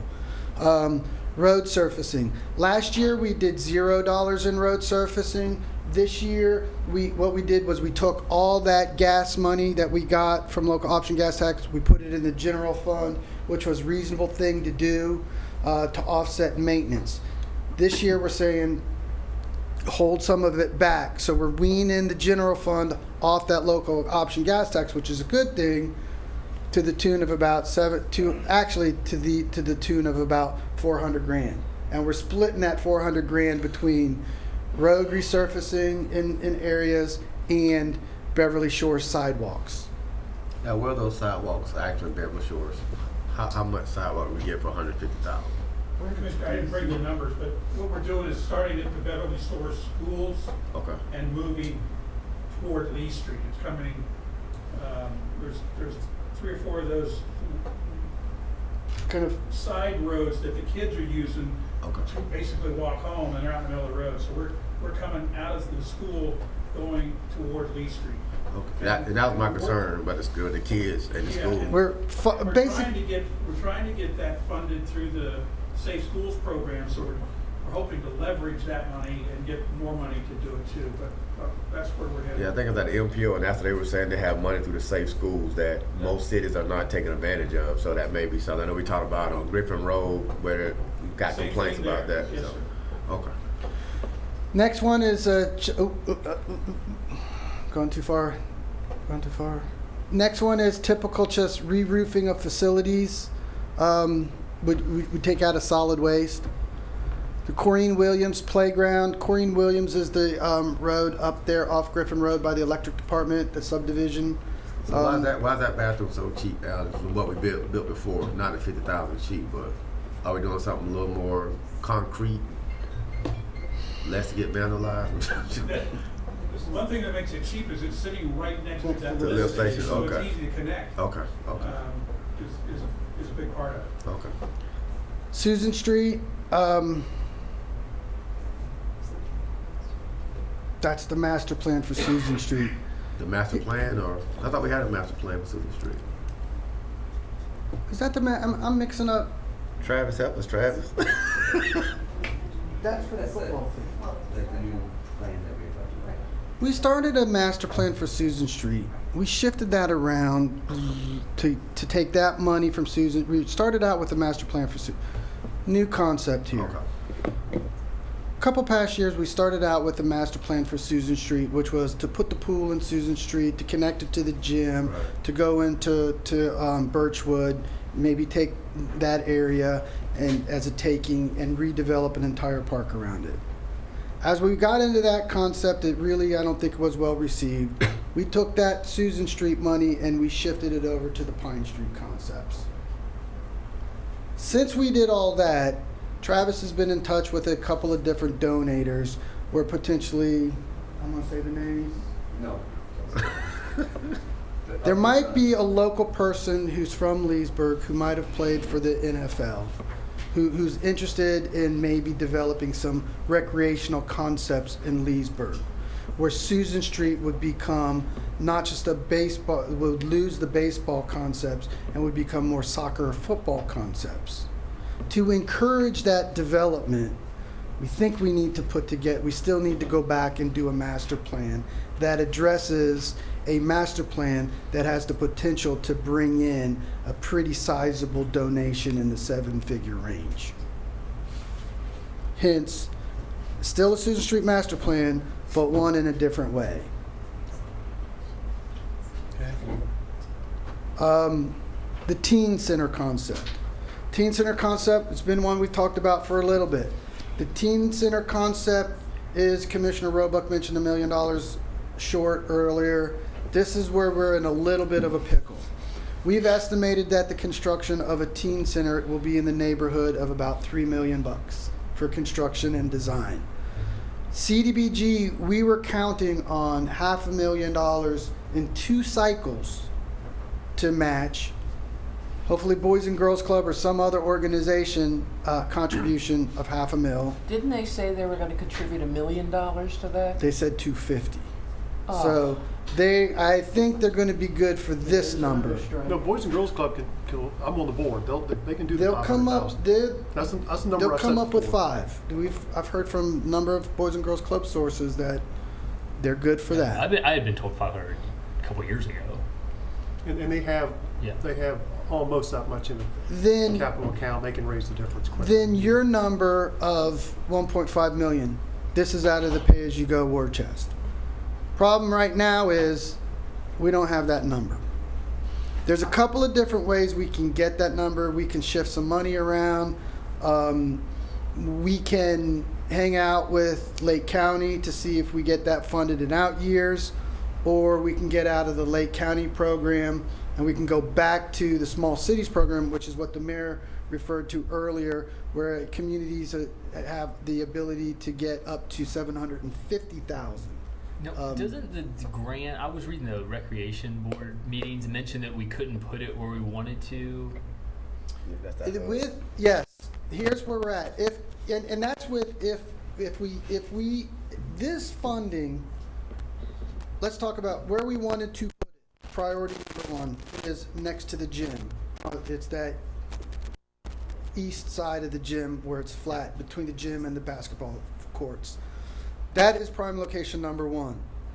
If we use CDBG funding, it has to be in the low to moderate income area. So if we go to county CDBG money, or if we go, they look like we've been looking at like, what do you mean? That's a good. Hold on. Or if we go to state CDBG money, it's still HUD money. It still has to be spent in the LMI area. The federal government determines where the low to moderate income area is. The federal government has determined that prime site next to the gym is not a low to moderate income area. Very low? That is why. Look, we've been fighting. We went to the county. We fought with the county. They said beside the pool, H.O. Avenue pool is low. Okay. Over by McCormick Street, which is right across the street from the gymnasium behind Carver, is low to moderate. But that gym location site wasn't low to moderate. Yeah, so we didn't know. And Ken went over. He showed them maps and he fought with them. They said, nope, these are the locations, and you need a site before you can even submit the grant. Yeah. Al was scratching his head. We just didn't understand now. Doesn't make any sense at all. So I mean that pushes the community, the teen center into. I think everybody's got their favorite. My favorite would be the Dabney Pool site. Eventually, once we get this constructed, the Dabney Pool I think probably will need to be decommissioned. But I think we also have to agree that Pine Street needs to be the Dabney Pool. Now, like I Al, I think can't that's say. I know you've got locations too. Well, no, not that. But I'm just saying the small cities, the 750. When you start competing, the recreation sites, they don't get a lot of points. Ken, I mean, you can help me if I'm wrong, but like sewer projects, they get more points. So if we did do it by ourselves, we are competing with other cities, and teen center wouldn't be as competitive for its points when you start competing. How far So is the pool from the teen center site? How far? other side of This- the Carver Middles on the other side of. Yeah, it's not that far. I know. Well, the McCormick site is like right across the trail. So we just didn't understand that. And then there's no houses there that you would say raise the median income. So we'll go in small cities. It's gonna be hard to get this It's going to grant. be harder to get. I would say, Ken, I don't know if you could We may have a better chance. better chance. Yeah. It's just so Ken's logical. very optimistic. It's almost too logical to put a teen center by a gymnasium. That's why I'm so I confused. know. And then you share staff, so your staff can just walk next Yeah, door. we need that. Travis will probably say, Travis will fight. He said, yeah, we need, that's what Travis really wants it. So, You know, the locations, if you go CDBG, you're going to be locked into LMI areas. Forget about the point areas now. So let's talk about LMI areas if you're going to go, that I would put up there as areas to consider. One is the Dabney site. Two, the Dabney site across, on the other side of Carver, middle. Two is you have a site that's Berry Park, the other Berry Park, we McCormick, did the two detention ponds. Talladega, Alabama area, where we have some streets. Another site that we might even want to consider would be the Pine Street site, where we just incorporated that north the corner, Magnolia and Pine. Now that's on the other side. I think it probably get more use on the other side of 27, just Yeah. because more people live there. We But that- need Boys and Girls Club over there with with the Beverly Shores article this morning. Or if you go it alone and put it where you want to, you're going to lose the CDBG funding. And back to is the state funding going to be more difficult? My personal opinion is yes, because of ranking criteria and because now you're losing a little bit more political influence and you're at the state level fighting statewide projects. It doesn't mean it won't get funded. We did get state funding from the Small Communities Block Grant for several years. We put a big sewer interceptor in. Park garage. We got this Small Cities Grant a couple of different times. Underground Yeah. utilities at Carver. Yeah, so we did get that grant a couple times. That's why Ken's optimistic. It's not saying that we wouldn't get it again. How big of a building are we talking about? I mean, $3 million. The last number I heard was $2 million. Like 10,000 square feet one there. 10,000 square feet. Almost the same size, a little bit in the resource center. I don't see how it can cost that much money. $300 a foot. yeah. Government. I know, Dan- I'm trying not to say that $1 government versus private sector. Dan built Common probably building. get it for 2.2. No, right now commercial construction, yeah, you could be- $300 a yeah, foot? $300 a foot. Something like with this type of use, because it's gonna be high intensity. Yeah. Okay. You would know. I'm just. Remember, you got Yeah, when I was engineering there. costs Yeah, in there too that are 10%. I'm sorry. You've got engineering costs that are gonna be 10 to Okay. 12% in there too, so you're really talking more like 2.5 or 2 3/4. The Venetian Center was 280. That's Well, the building too, no site work, right? That's not a site. Yes, Yeah. yes. Yeah. You come down to more like 2 1/4 without the site work. Didn't we come to that? In the animal shelters. Yeah, we'll have to dig those numbers up. The county's building. Bathrooms are 200. I'll move along. Back to what I was saying, what else? Part of that. Some other capital improvements, public restroom renovations. There's always a couple of restrooms that need to be repaired. So 75,000. That's a solid waste DST issue. The next big one, and this 1.25 million would be a 2-year plan that goes back to some of our previous discussions, is to expand the marina. So this number would be to add additional slips, make some building upgrades, upgrade the boat club, and have engineering in there. Not upgrading on the boat Yeah, why club. would you upgrade the boat club? I mean, they only give us $1 a year. I'm looking from the public This standpoint. this number you can easily throw out. Good. Okay. I thought they had agreed that they wanted to. Do it every. They never agreed to upgrading it. Well, We then stuck. don't put it in. Well, isn't their contract up in We extended it. when? Yeah, didn't we? No, we didn't. No. We did before, when we talked about the dock, they agreed to just do it. So we did not extend it. I don't know when it ends. I thought there was talks of a major improvement in return for an extension.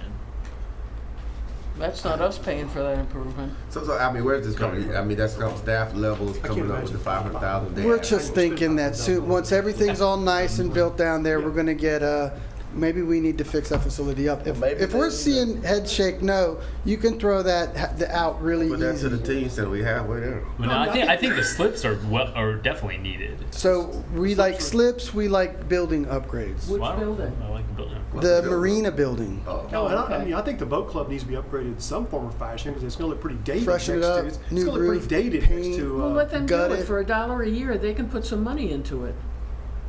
Well, I'm not saying 500,000. To me, it just needs a new facade. I mean, you walk over there, it's starting to look pretty old and. Well, then they Rough. can apply for a facade I'm just program. saying, we got the new community Yeah. building, we got the new restaurant coming in, and you've got this 1960s But I looking gotta be building. honest with you, and I love the club and everybody in it. It's on national TV. But at the end of the day, Mike, they have been in there for a long time, and they have done, to their credit, quite a few improvements Sure they since have. they have it. But let me be honest with you. You know, they literally pay nothing to be in the No. building. They charge if we want to use the building to do something. We have to pay $500 a night or whatever. And so at some point, and then their contract is coming up again. So for me, the only reason I don't want to get involved in it is because, I mean, by the time their contract's here, I won't be on the commission. I don't want to tie the hands of the commissioners that are here, because what if we need another restaurant? Or what if we're going to stick it with, let them continue for another 20-year stint? Whatever the options are. And I think it ties the hands of the city if we spend $500,000 to Well, fix the building up, and then, you know. Well, I think the what are boat we club's a gonna great do? organization. It's Oh, I agree with that. All I'm saying, I think you gave them $50,000 or $100,000, they can make that building look nice. That's all I'm saying. I don't honestly. Right, you I could don't see how you re-sign it spend for 50. Yeah, that's all I'm saying. I'm not worried about the inside. I'm trying to make the outside look better. Al, can we and make fit into the neighborhood? Can we get a proposal on something that can match the new community building restaurant so we can kind of see Here's what it what will I would cost? suggest from the conversation I'm hearing from you all this evening. Charge is- them $3,000 is- a month and let them do it. Is you guys, it seems like you guys like the slip concept and you like to upgrade the building concept. I don't $1 million know. like to for the upgrade building is a little high $1 too. I don't see how you spend $1 million at the marina. I don't know. Here's some of the things that we've heard, and you can lower that number. And by the way, this is what we're asking for, and this was a 2-year plan. The concept with the upgrade the marina building is to improve the facade, the entryways, add kitchens so that you can have a concession stand kind of area to sell.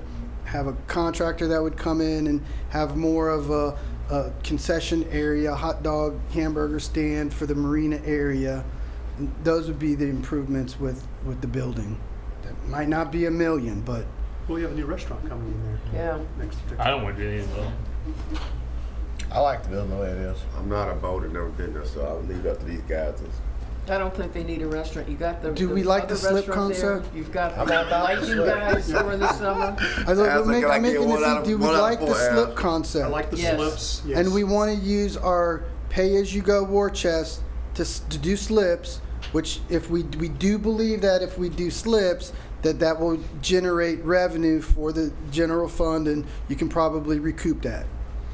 All right. Well, So we if will- if you don't think you can recoup the money, I don't want to add the No, slips. we think I mean, we can. that's- We think we can add the slips and recoup. So what we'll do, we'll bring this down to $500,000. So you and would we'll need the engineering permit and you need We'll take it out of that. Ooh, boy, y'all saving money. May I ask one question? I've asked this 6 years in a row. Speaking about the public restroom renovations, the transfers from solid waste, are we allowed to do a transfer from solid waste to update the bathrooms in this building? The bathrooms. Contract's out for bid right now. Okay. We may end up needing some of that money to finish the work in this building. Commissioner Dennis is smiling. That's on. This has been brought up a lot. You fought that fight last year. I think that was last year. Yeah. Nicer than my That got programmed. We're working Mr. Modeling to death. that's on the way. I mean, I only think about it twice a month, but boy, I think about it. understand. So reduce that to, so we got it. So Marina is down to the half a mil. Moving on, Sleepy Hollow, there's the playground there where the basketball courts and the playground are. That playground's equipment is in disarray. It needs changed out terribly. We also would need some concession improvements at the concession stand at Sleepy Hollow. And we also want to slowly, annually address better irrigation at Sleepy Hollow. So What do we do all with the those boat numbers, club? DST. We're not nixing the boat club money, we're just cutting it back. It's being cut Okay, back. you're back to the marina. Yeah. I'm gonna cut, on your all's recommendation, this 1.25 is being cut to $500,000 to focus on slips only. I would be in favor of keeping $50,000 to see what you can negotiate with the boat club in terms of, because I do think it's important that the siding matches the new community building, and we should get something in return for that. All right, But 550. that would be, and I may not even go along with it, And paint. but The same color. I think there is value to making it look like our community Yeah. building, and it's going to be our building again, and it's going to be more valuable when we get it back, and maybe we get some free use out of it, or I don't know. And the next door to the restaurant, so you'll have a little Can with all due respect, why don't we just keep it at the $500,000? We'll focus on the slips, and in conversation with boat club folks, we can always revisit a level of $50,000. I wouldn't want to budget that. Okay. Okay, all I'm saying is I support the club, and the building's starting to look pretty dated with all this new construction. That's what I'm saying. They've agreed. So we're down to slips only in that topic. And then everybody got a lot of head nodding on the Sleepy Hollow improvements. Rounding it out, ADA compliance is an annual thing. We generally put about $50,000 to that. And then also to round out the recreation is pay-as-you-go war chest, 1.5 for the pool. That's the new pool on Pine Street. That gets your construction budget up to 3.5. So that becomes the number. We build a pool, $3.5 million. Now, in that 3.5, are we looking at addressing Pine Street itself? That is Widening not part of that Thank you. I'm just getting number. ready to raise it. Widening the road, lights, making it, connector maybe towards the hospital and My that stuff. suggestion for you is keep the 3.5 as a pool project only. If we want to do the connector, we can locate the pool in such a way that we can still have that option. I would wait to make any determinations on the Pine Street connector, which I do think is a good project, but I would slip that into, let's wait and see where the master plan comes out, what the community ranks as the best things from the master plan, and then fund the Pine Street portion if we widen it with CRA money or other pay-as-you-go money. But I would say let's collect and keep our powder dry in the CRA, downtown CRA, until we've got that master plan so we can prioritize what comes out of there as the top projects. So with the additional land we're buying to the north, we're going to be sure we build the pool in a manner whereby the road could be widened in time. I think we can squeeze that in. Yep. That means you're gonna need that notch. Means I'm gonna need that I know, notch. we were talking about that too. Well, you're going to take some of it. Yeah, but that notch is another order, so there's Right, I one understand. 15,000 difference. So I'll be mad at Taking the notch might help us with the asking I've always price. said take the notch, Yeah. and if you're going to widen the road, you have to take it. Yeah, and that may be, yeah. One thing, I know we can spend a lot of money on Sleepy Hollow. I know we talked about this a little bit. Travis talked about all the programs that's going tournaments. But I just didn't think it was for us to do marketing. And I really think that sometimes I think we lose as a city because we don't market the good thing that our city does. And I think if we're going to spend $500,000 at Sleepy Hollow and we're going to have these great tournaments, I think our fields and our program should be really marketed outside of a brochure in our newsletter that we get in the electric bill. So I think we should put some money aside. I mean, I hear about Clearmont's doing all this splash thing with their recreation, but I think we got probably some of the best recreation I think we facilities. can tackle marketing without. But we spend needing- $150,000 on it. Just nobody watches Right, it, so right. you don't get to see the programming. But that's another discussion. All right, duly noted. And then rails to trails. I really thought we had partners on that. Yeah, I did. It's somewhere else. We put it into that 650. Right. Okay, so is everybody accepting of this CIP? So what happened with the other $600,000 that we did? $700,000 that we didn't spend. Because it's going to go back in the war chest. And so Back in the war chest. So our recommendation then with the teen centers, we're gonna wait and apply next year for the county. Is that what we're? Here's what I'll do on, based on tonight, and then you all vote on it. And this is just, basically everybody liked the other miscellaneous stuff in there, so just talk about war chest money. We will program the teen center at this number for now. We'll start working to get up to that number either through CDBG and Boys and Girls Club, but we will put an allocation for a teen center of $1.5 million in the budget that will come off the war chest. We will put an allocation in the budget for slips only at $500,000. That will come off the war chest. We can't do anything for the boat club? Something? Well, what we'll do there is I'll talk to boat club folks and come back to you. It's just, if the number's 25 or 50 grand, I appreciate it. just don't want to do it from war chest. I don't mean to beat that thing to death. I just. So, and the commission may come back and say, well, we'll do 300,000, give us 10-year lease. Boat club? So they may come and negotiate. with us We'll on come that. back to boat club 2 in a second. Let me get y'all your war chest money added up here for you.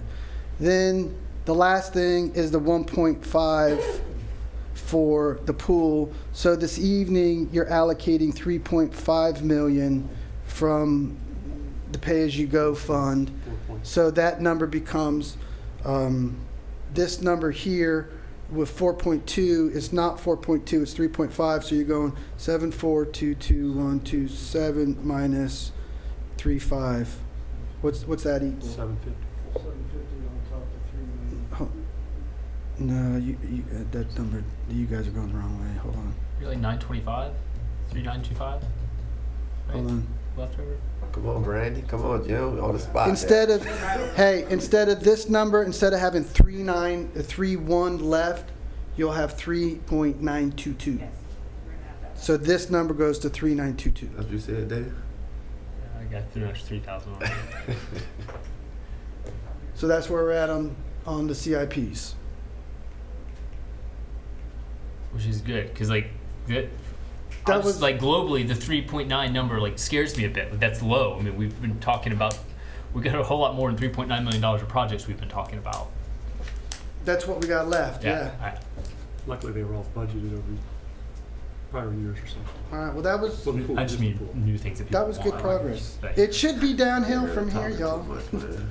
Take a break or keep going. Keep going, man. Okay, Break this. the special revenues, some of this will start to be repeat because the CIP talked about some of this. But let's start with the Greater Leesburg CRA. Basically, the CRA is bringing in about that $575,000 number. Your expenses, $224,000 to the CDC. Debt service on Main Street is $101,000, and that was the entryway. Oh, daggone it. Let me back up a second before we go into special revenues. Brandy just told me the date on the boat club lease. It's I got you to look up 2022. Yeah, I knew it was just right around the corner. So now back to this. And 250 essentially remaining.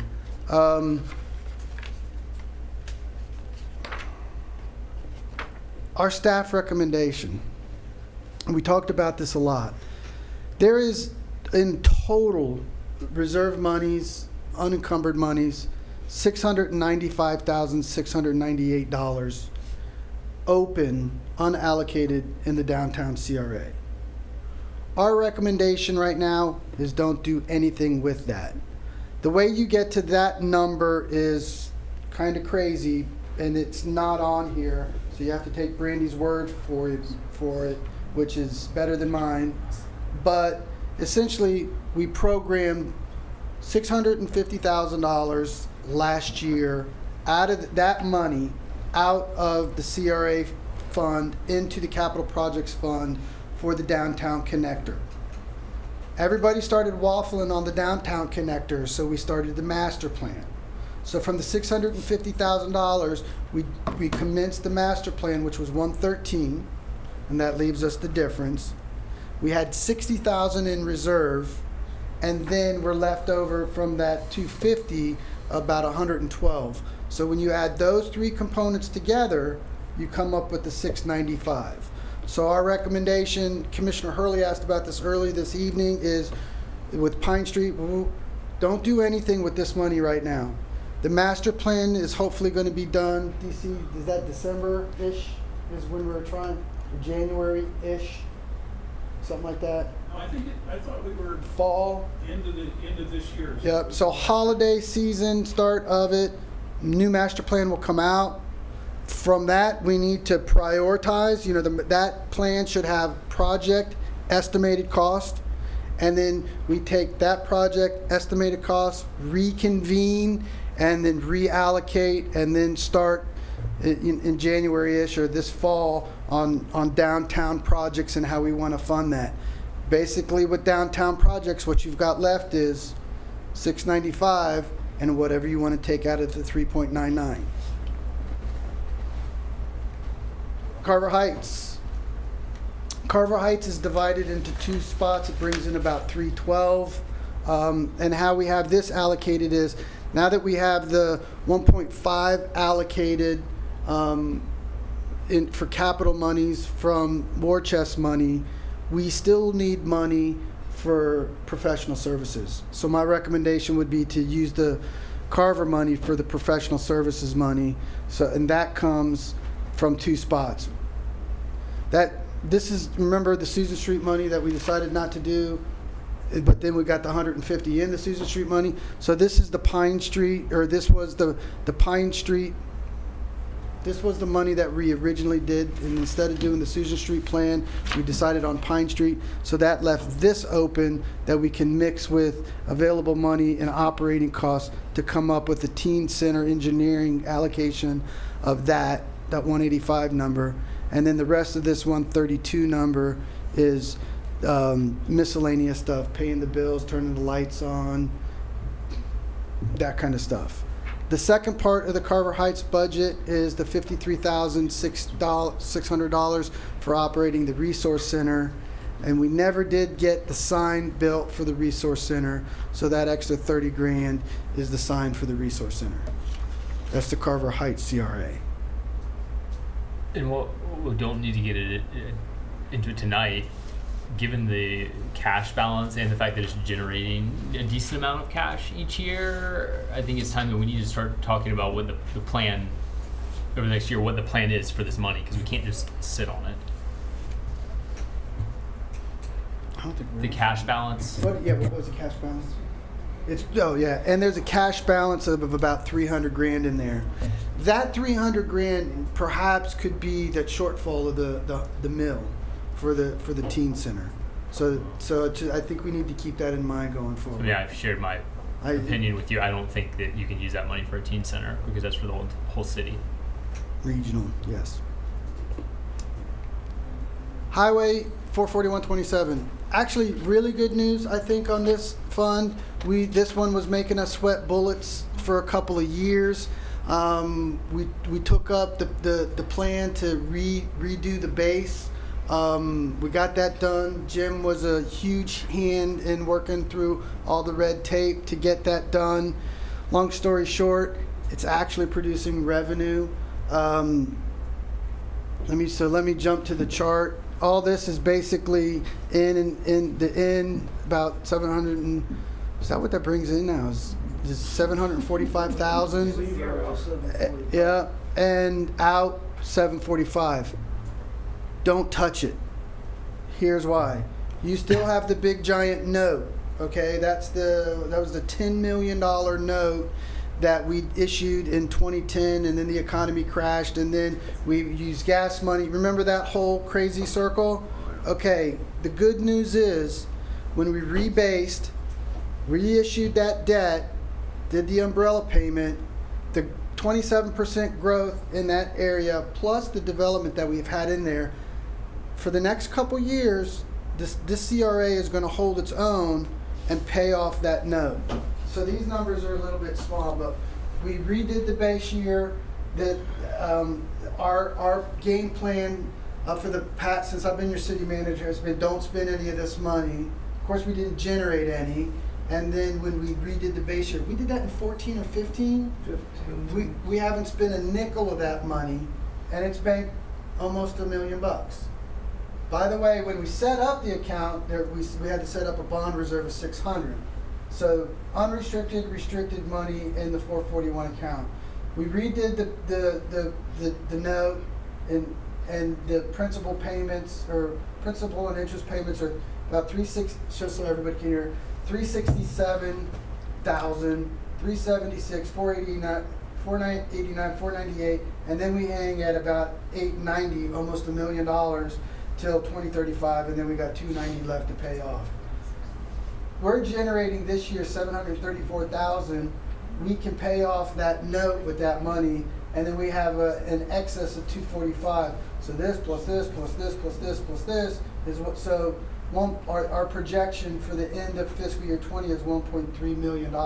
So long story short, we feel very good that up to 21, we're going to be able to pay off these two smaller debt payments. And if we continue, our assumption here is 5% growth. Commissioner Roebuck, please don't laugh. We saw 27% growth this year. Our assumption is 5% growth. If we have 5% growth up through, say, 23 or 4, when we hit these $1 million payments, the fund will still be able to cover it.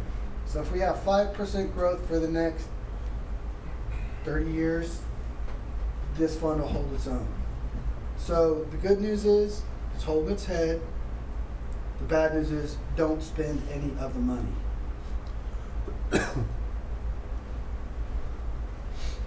That was a lot better picture than it was 5 years ago. It sure is. Okay, those are all the CRAs. Any questions? Discretionary sales tax. Now we're really going to get repetitive, so I'll speed it up. Discretionary sales tax, we get about $2.2 million. Where do we spend it? $443,000 of it goes to lease payments. This vehicle lease payments is $443 for vehicle lease payments for police and fire department.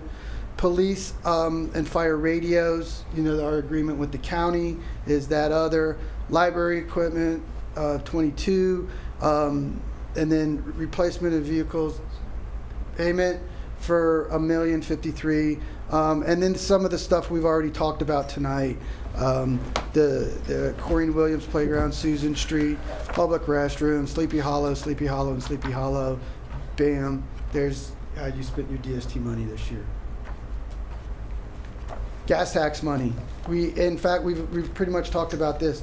We bring in $800, $400 of that. Remember last year we took about all of it and we stuck it in the general fund. So this year we split it. Half is going to the general fund for miscellaneous maintenance, and then the other half goes to the roads and Beverly Shores sidewalks. Building permits. Building department looks pretty much the same. Bringing in about $1.2 million in revenue, so we got a little bit of growth, and about 1.2 in expenses. With the big capital expense this year of $328,000. That $328,000 is for new software, help processing. The software in both building and planning and zoning is antiquated. It's losing its service. There's things like the automated building permit issuance that we've talked about. This software helps us do that. Frankly, without doing this expense, they're out of business. They can't keep track of their permits. They can't issue permits. They can't monitor anything. Now, can you go back to the other slide before that, the revenue, Yeah, like the other sources? $333,000. That's reserve money coming out of reserve to pay for the software. Okay. I'm going to show you the next thing, though, because here's the good news. The building fund's loaded. The building fund's sitting on $2.3 million. Now, in the general fund, that's not a lot of money. In the building fund, that's a lot of money. That $300,000 is coming out of that $2.1 million, and we're still growing. Let me say that again. We took $300,000 out of that money, and we're still growing. And you cut rates last year. Here's our proposal. You need to cut rates again. Here's how you cut rates, and here's why you cut rates. You want your building department to be lean, mean, and business friendly. You want contractors to like your building department the best. You want your contractors to come in and know that our building fees are less than anybody else's, and we got great people helping us build you houses. That is a big economic development incentive. I'm recommending to you this evening that October 1, you cut the plans review fee by 50%. The plans review fee is a schedule right now where the typical plans review fee brings in, the total plan review fee brings in about $250,000, or no, about $300 and something thousand. The revenue number we showed you in this number already assumes the reduction. What this fee does is, in addition to your electrical, mechanical, plumbing fees, your plan review fee is 50% of the composite of all those fees. So our typical single-family resident house is what generates the bread and butter for the building department. That typical house is 2,000 square feet. Its plan review fee is $530. So if you cut that in half, you'll have a flat fee of you were going a flat fee of $150. I did that wrong, but I added the numbers up correct. Instead, it's not 50% reduction, it's a $150 plan review fee. This is wrong. We're proposing, our current is 50, that's how I mixed it up. Our current program is a 50% of the combined fees. We're saying do a $150 flat fee. That reduction will be about $250,000 a year. Excuse me, Al, the commercial plan review fees will be reduced 50% down to 25%. That's where I mixed that. But that number's in there. So at the end of the day, this fee reduction reduces revenue by 150 grand. Question? So is that the only fee that's gonna reduce? Yes. Plans review fee only. And what can you use this money for? Building only. So are we gonna come look at change of occupancy? And I'm just thinking for this, I'm like, if I'm building a house, the homeowner may not get this reduction. The developer may get the reduction, but he may not, or she may not pass it on to the homeowner. So if I'm then the single family homeowner should be build it yourself. The contractor should pass off a reduced building fee to their customer. Yeah, I know they should. I think I would say a licensed contractor is going to pass on that cost to the customer. So let's go back to what you're talking about. We want everybody to love it. Where are we at on staff here? Now that we're finally flush and doing good. Let's talk about staff. The next thing is an incentive pay for staff. The building department right now is filled with the exception of one. Nope, we've got them all. Everybody's filled. That's 7 people. 8.75. 8.75. Is it 8.75? Somebody got cut here. Yeah, it's 2 building twos, it's 1 building official, it's 1 deputy.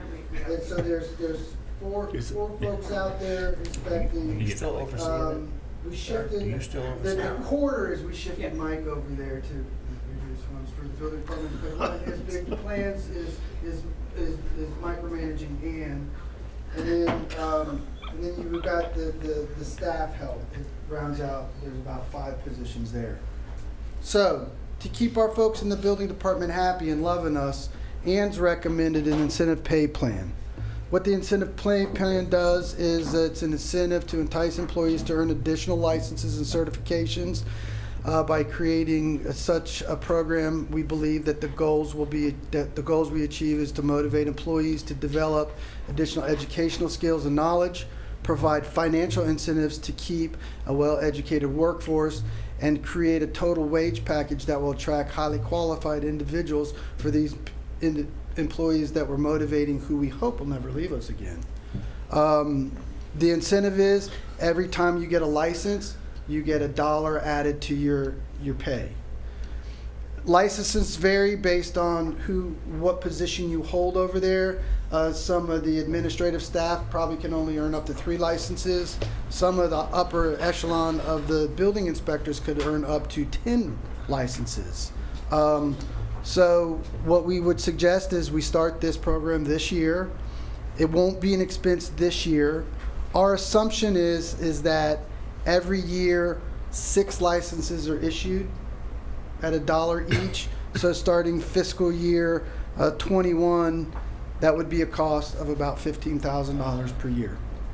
But okay, we're fully staffed, but Fully staffed. I'm asking, do we need more positions? Do we have enough inspectors to Right keep now, up? It's I not would- taking so long. Because I had 2 people this week tell me that they were struggling, and then I confirmed that with Mike, and he said that wasn't true. So I kind of... Mike Rankin? Mhm. Yeah, the intel I've gotten from Mike and from Ian is we're okay. We don't need any more? If we need anyone, it would be 1 administrative permit tech. Says they are very overloaded. This is the time to ask for it, then. I'm asking. But, we can survive without it. We can survive without it. I won't ask for it, They're also Al. doing I'll let you great. make that decision on your own next year or whatever, okay? So you want one more chance to influence personnel policies? No, I now do not. I before we want to change back our out. ways? No, I want to back out right now. I just hate when you tell me I got a lot of money. If there's a place short, I would just offer an assistance, you know? I think where you need to spend your money is making sure our staff is paid, which they are. The incentive program is another way to do it. And then I think you need to turn around and be competitive on your rates. I think that is an economic development incentive. That's the purpose of building fees. Not to make money, like an electric. I was kidding. I'll stop. That's building The funds. the software systems, this will enable us to move to electronic permitting? Yes. Okay. Housing pretty much stays the same. There's really nothing to report in housing. Any questions on housing? Debt service is even more drab. We can review the debt service fund, shifting the one monies to the other on all the stuff we've already talked about. And now the enterprise funds. To round out the night, we've done a lot of work, so this has been very encouraging. I just want to talk about electric fund and gas fund and the recess. On the electric side, electric again, very similar to years past, with one major change I want to talk to you about. The numbers there for purchasing and revenue at pretty much the same, 71,000,008 versus 69,600. Expenses, that's your power bill is 42 million, and then everything else is spread around. Essentially, our capital plan is pretty much the way it's in past, which basically corresponds to development. So all those spread to new meters, new transformers, pole mount transformers, by the way. Okay, so this is distribution transformers. All the stuff. The distribution line one is a couple of feeders that they want to run in areas that we've identified as weak. But all of these projects is your typical electric department CIP. Having said that, the electric department still continues to perform well. This is why I think the 78 cents is very doable. Right now, as we speak, the electric department is sitting on a little over 20 million bucks. But at the end of last fiscal year, 20 million bucks. The biggest weakness that we've identified in the electric department is we need to turn our eye to the substations. We've concluded about 6 months report, 9 months it took on substation upgrades. So let me take a second, talk to you about the substations. Obviously, the substations are the heartbeat of the electric grid here in Leesburg.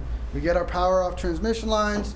Transmission line is then downgraded to distribution voltages, and it's our responsibility as the distribution provider to make that transfer. The city has 5 different substations. When we call them roughly in these areas, and by the way, this box is roughly our electric territory, roughly. The area down. No, that's pretty much all it. 5 substations: North Substation, Pixiola Substation, Center Substation, which, by the way, I think that mural looks really cool. It really does. East Substation, and Airport Substation. Each substation serves approximately roughly 5,000 customers. Each substation has 2 major transformers, with the exception of East. East has 3 transformers, but 1 transformer there is solely dedicated to Catrali, which is their responsibility. About 9 months ago, we commenced a study on all our transformers. From that study report, we've identified that 4 transformers are in very poor shape. In the North Substation, we have 2 transformers. One was rebuilt in 1993, which continues to be in good shape. One was put in 1980. It's about 40 years old. It's fallen apart. Pixiola, we have 2 transformers that are falling apart. Center Street has one of our newest transformers that we put in 2014. That was actually part of the Smart Grid project. It has another transformer that's fallen apart. On East, we have one that was put back in the early 2000s. And then, that's 2012. That one was also part of Smart Grid. And then we have one that was put new in 95. Airport rebuilt, so there's the numbers. 4 transformers need to be changed out that we think. Each transformer roughly costs $1 million. Maybe that's why we shouldn't give a 78-cent rebate. I think you're still gonna be okay, Commissioner. So, what I've got the next 4 slides basically tell you here are the 4 transformers: substation number 2 in North, number 1 in Pixiola, number 2 in Center, and number 2 in Pixiola. Those all need changed out. What we'd like to propose to you is a 2-year change-out plan that in the spring of 2020, spring of 2020, we do number 2, North. Fall of 2020, we do Pixiola. Spring of 2021, Center. Fall of 2021, we do Pixiola. Each transformer, like I said, was about $1 million. We think we make these improvements, our experience, and typically we're getting 40 years out of a transformer. We make these improvements now. We think that the substation system is pretty much set until mid-2030. So here's what we're asking for tonight, because based on our cash levels. If we wait and program these out in each year, each fiscal year, when we don't get started on it until that time, we're putting 6 to 9 months on already 6 to 9 month process. So what we're trying to do is take some of the cash, which there's sufficient, earmark it for transformers, and try to triangulate mass purchasing our transformers, staggering it out, and hopefully reducing that cost. So what we're asking for tonight is we're seeking authorization to begin bid and design immediately, deferring whatever costs we have into the start of the fiscal year. But that process, if you authorize us tonight to go ahead and do this, we'll make it a budget adjustment. It'll be on one of your commission agendas. Mike Thornton will be working with the electric guys to get the process rolling, so it will take that much lead time, about a year, to be able to get a transformer here in time to get the North Substation changed out. So let me back up to this chart, the money chart. So where we would be at is, at this date, July 19, if we go ahead and authorize the $4 million, we'll reserve this. that fund drops to 16 million, but then by the end of the year, we're back up to 17.2 million in fund, and that's why you can afford the 78 cents. I would go along with this. I think that's a good idea. I hate being reactionary all the time. This way you're planning in advance, and maybe we'll get some savings on these transformers. So Al, why would you do all $4 million in October if you're going to program it over like 3 years? To keep it reserved so we don't So you don't meander away from our goal of Jim, you would let Al do that, man? making sure we're a utility first. No, but I think it's good because I would hate for something major to happen and somebody says Leesburg has 1980 transformers. That's why they went out at. This is a major issue, and it's time we take care of it. And so that's why we're recommending clip that money. Let's do what we can in a procurement way to nip as much as we can off that expense and move forward. It looks like Pixiola has two bad ones, though. Pixiola. Should you maybe move them up to the top ahead of North? It's based on the report. Actually, some of the ones that are Pixiola are ones that we replaced one in another substation and moved it to Pixiola. Right. Built Pixiola. But according to our reports, the priority list is based on the need. Okay. Yeah, you have something? Yeah. So the budget that we have now shows that our net income after transfers is already negative 400,000. Has something changed there? This current budget does appropriate 332,000. Okay, but operationally we were at negative 416. That net income after transfers, not operationally, operational after transfers. The one that I have.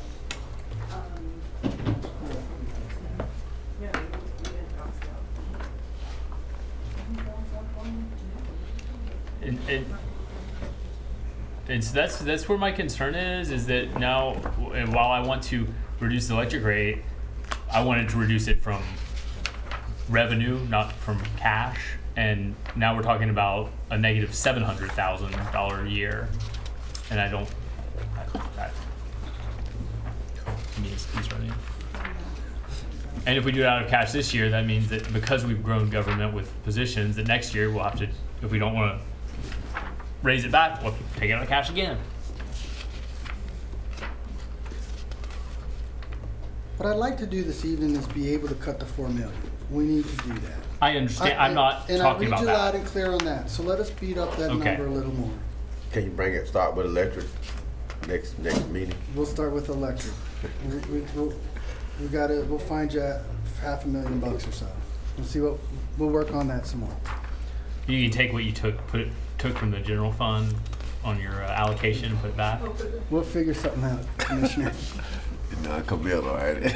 Al's getting good at this. The last budget is the gas budget. Pretty much standard in the gas with the maybe a little bit of increase. Well, we're not showing it there, but there's the sales for the villages continue. The only major expense that I would point you to that's substantially different in this budget is we did reserve $250,000 in some of the operating expenses for Moyle Law Firm if we need to continue with litigation. Any questions on gas? On the cash chart, you see that dropping a little bit, and that's representative of the investments we've been making to provide gas service to the villages. Yeah, how's that going That now? should, the construction portion's going awesome. Yeah. As a utility provider for the villages, at their choosing, our agreement has worked out amazingly well. The construction has gone pretty much according to plan and on budget. The transfer of customers as they develop into a village house, into a final customer house, has been seamless. We've received very positive reviews from SSGC, and as well as even our customers that are the new villagers that have moved into those houses. So it's been a great program so far. 1,500 new customers in that area. 900 of the 15 are ultimate end customers. So we have 15 new ones. Those all went into the village's name, and then of the 1,500, 900 are now ultimate end users, villagers, if you will. and the construction process out there is rapid. So we're on pace to really grow our system. And I think Jack and the guys have just done a fantastic job coordinating that. Al and Jack, are the customers getting appliances, a lot of appliances, or one or two, or? They're picking up, all of them have tankless water heaters and stoves. Most of them have dryers. We're seeing a lot of pool and spa heaters that are going in. And of course, what's really exciting too is that the commercial is going to begin to fill in around the mall. So we'll be picking up restaurants and so on. So yeah, it's going very well.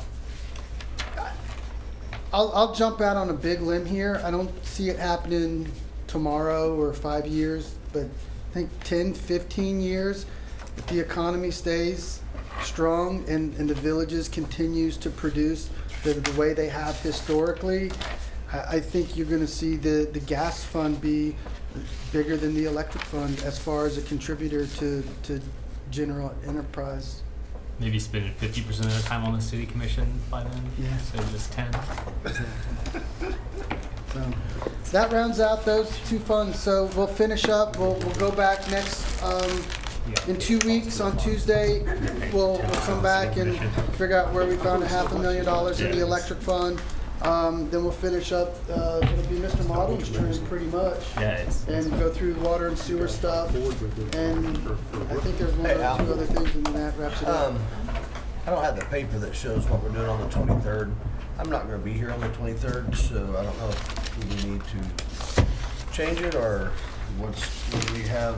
I mean, if there's anything major we can waterways for.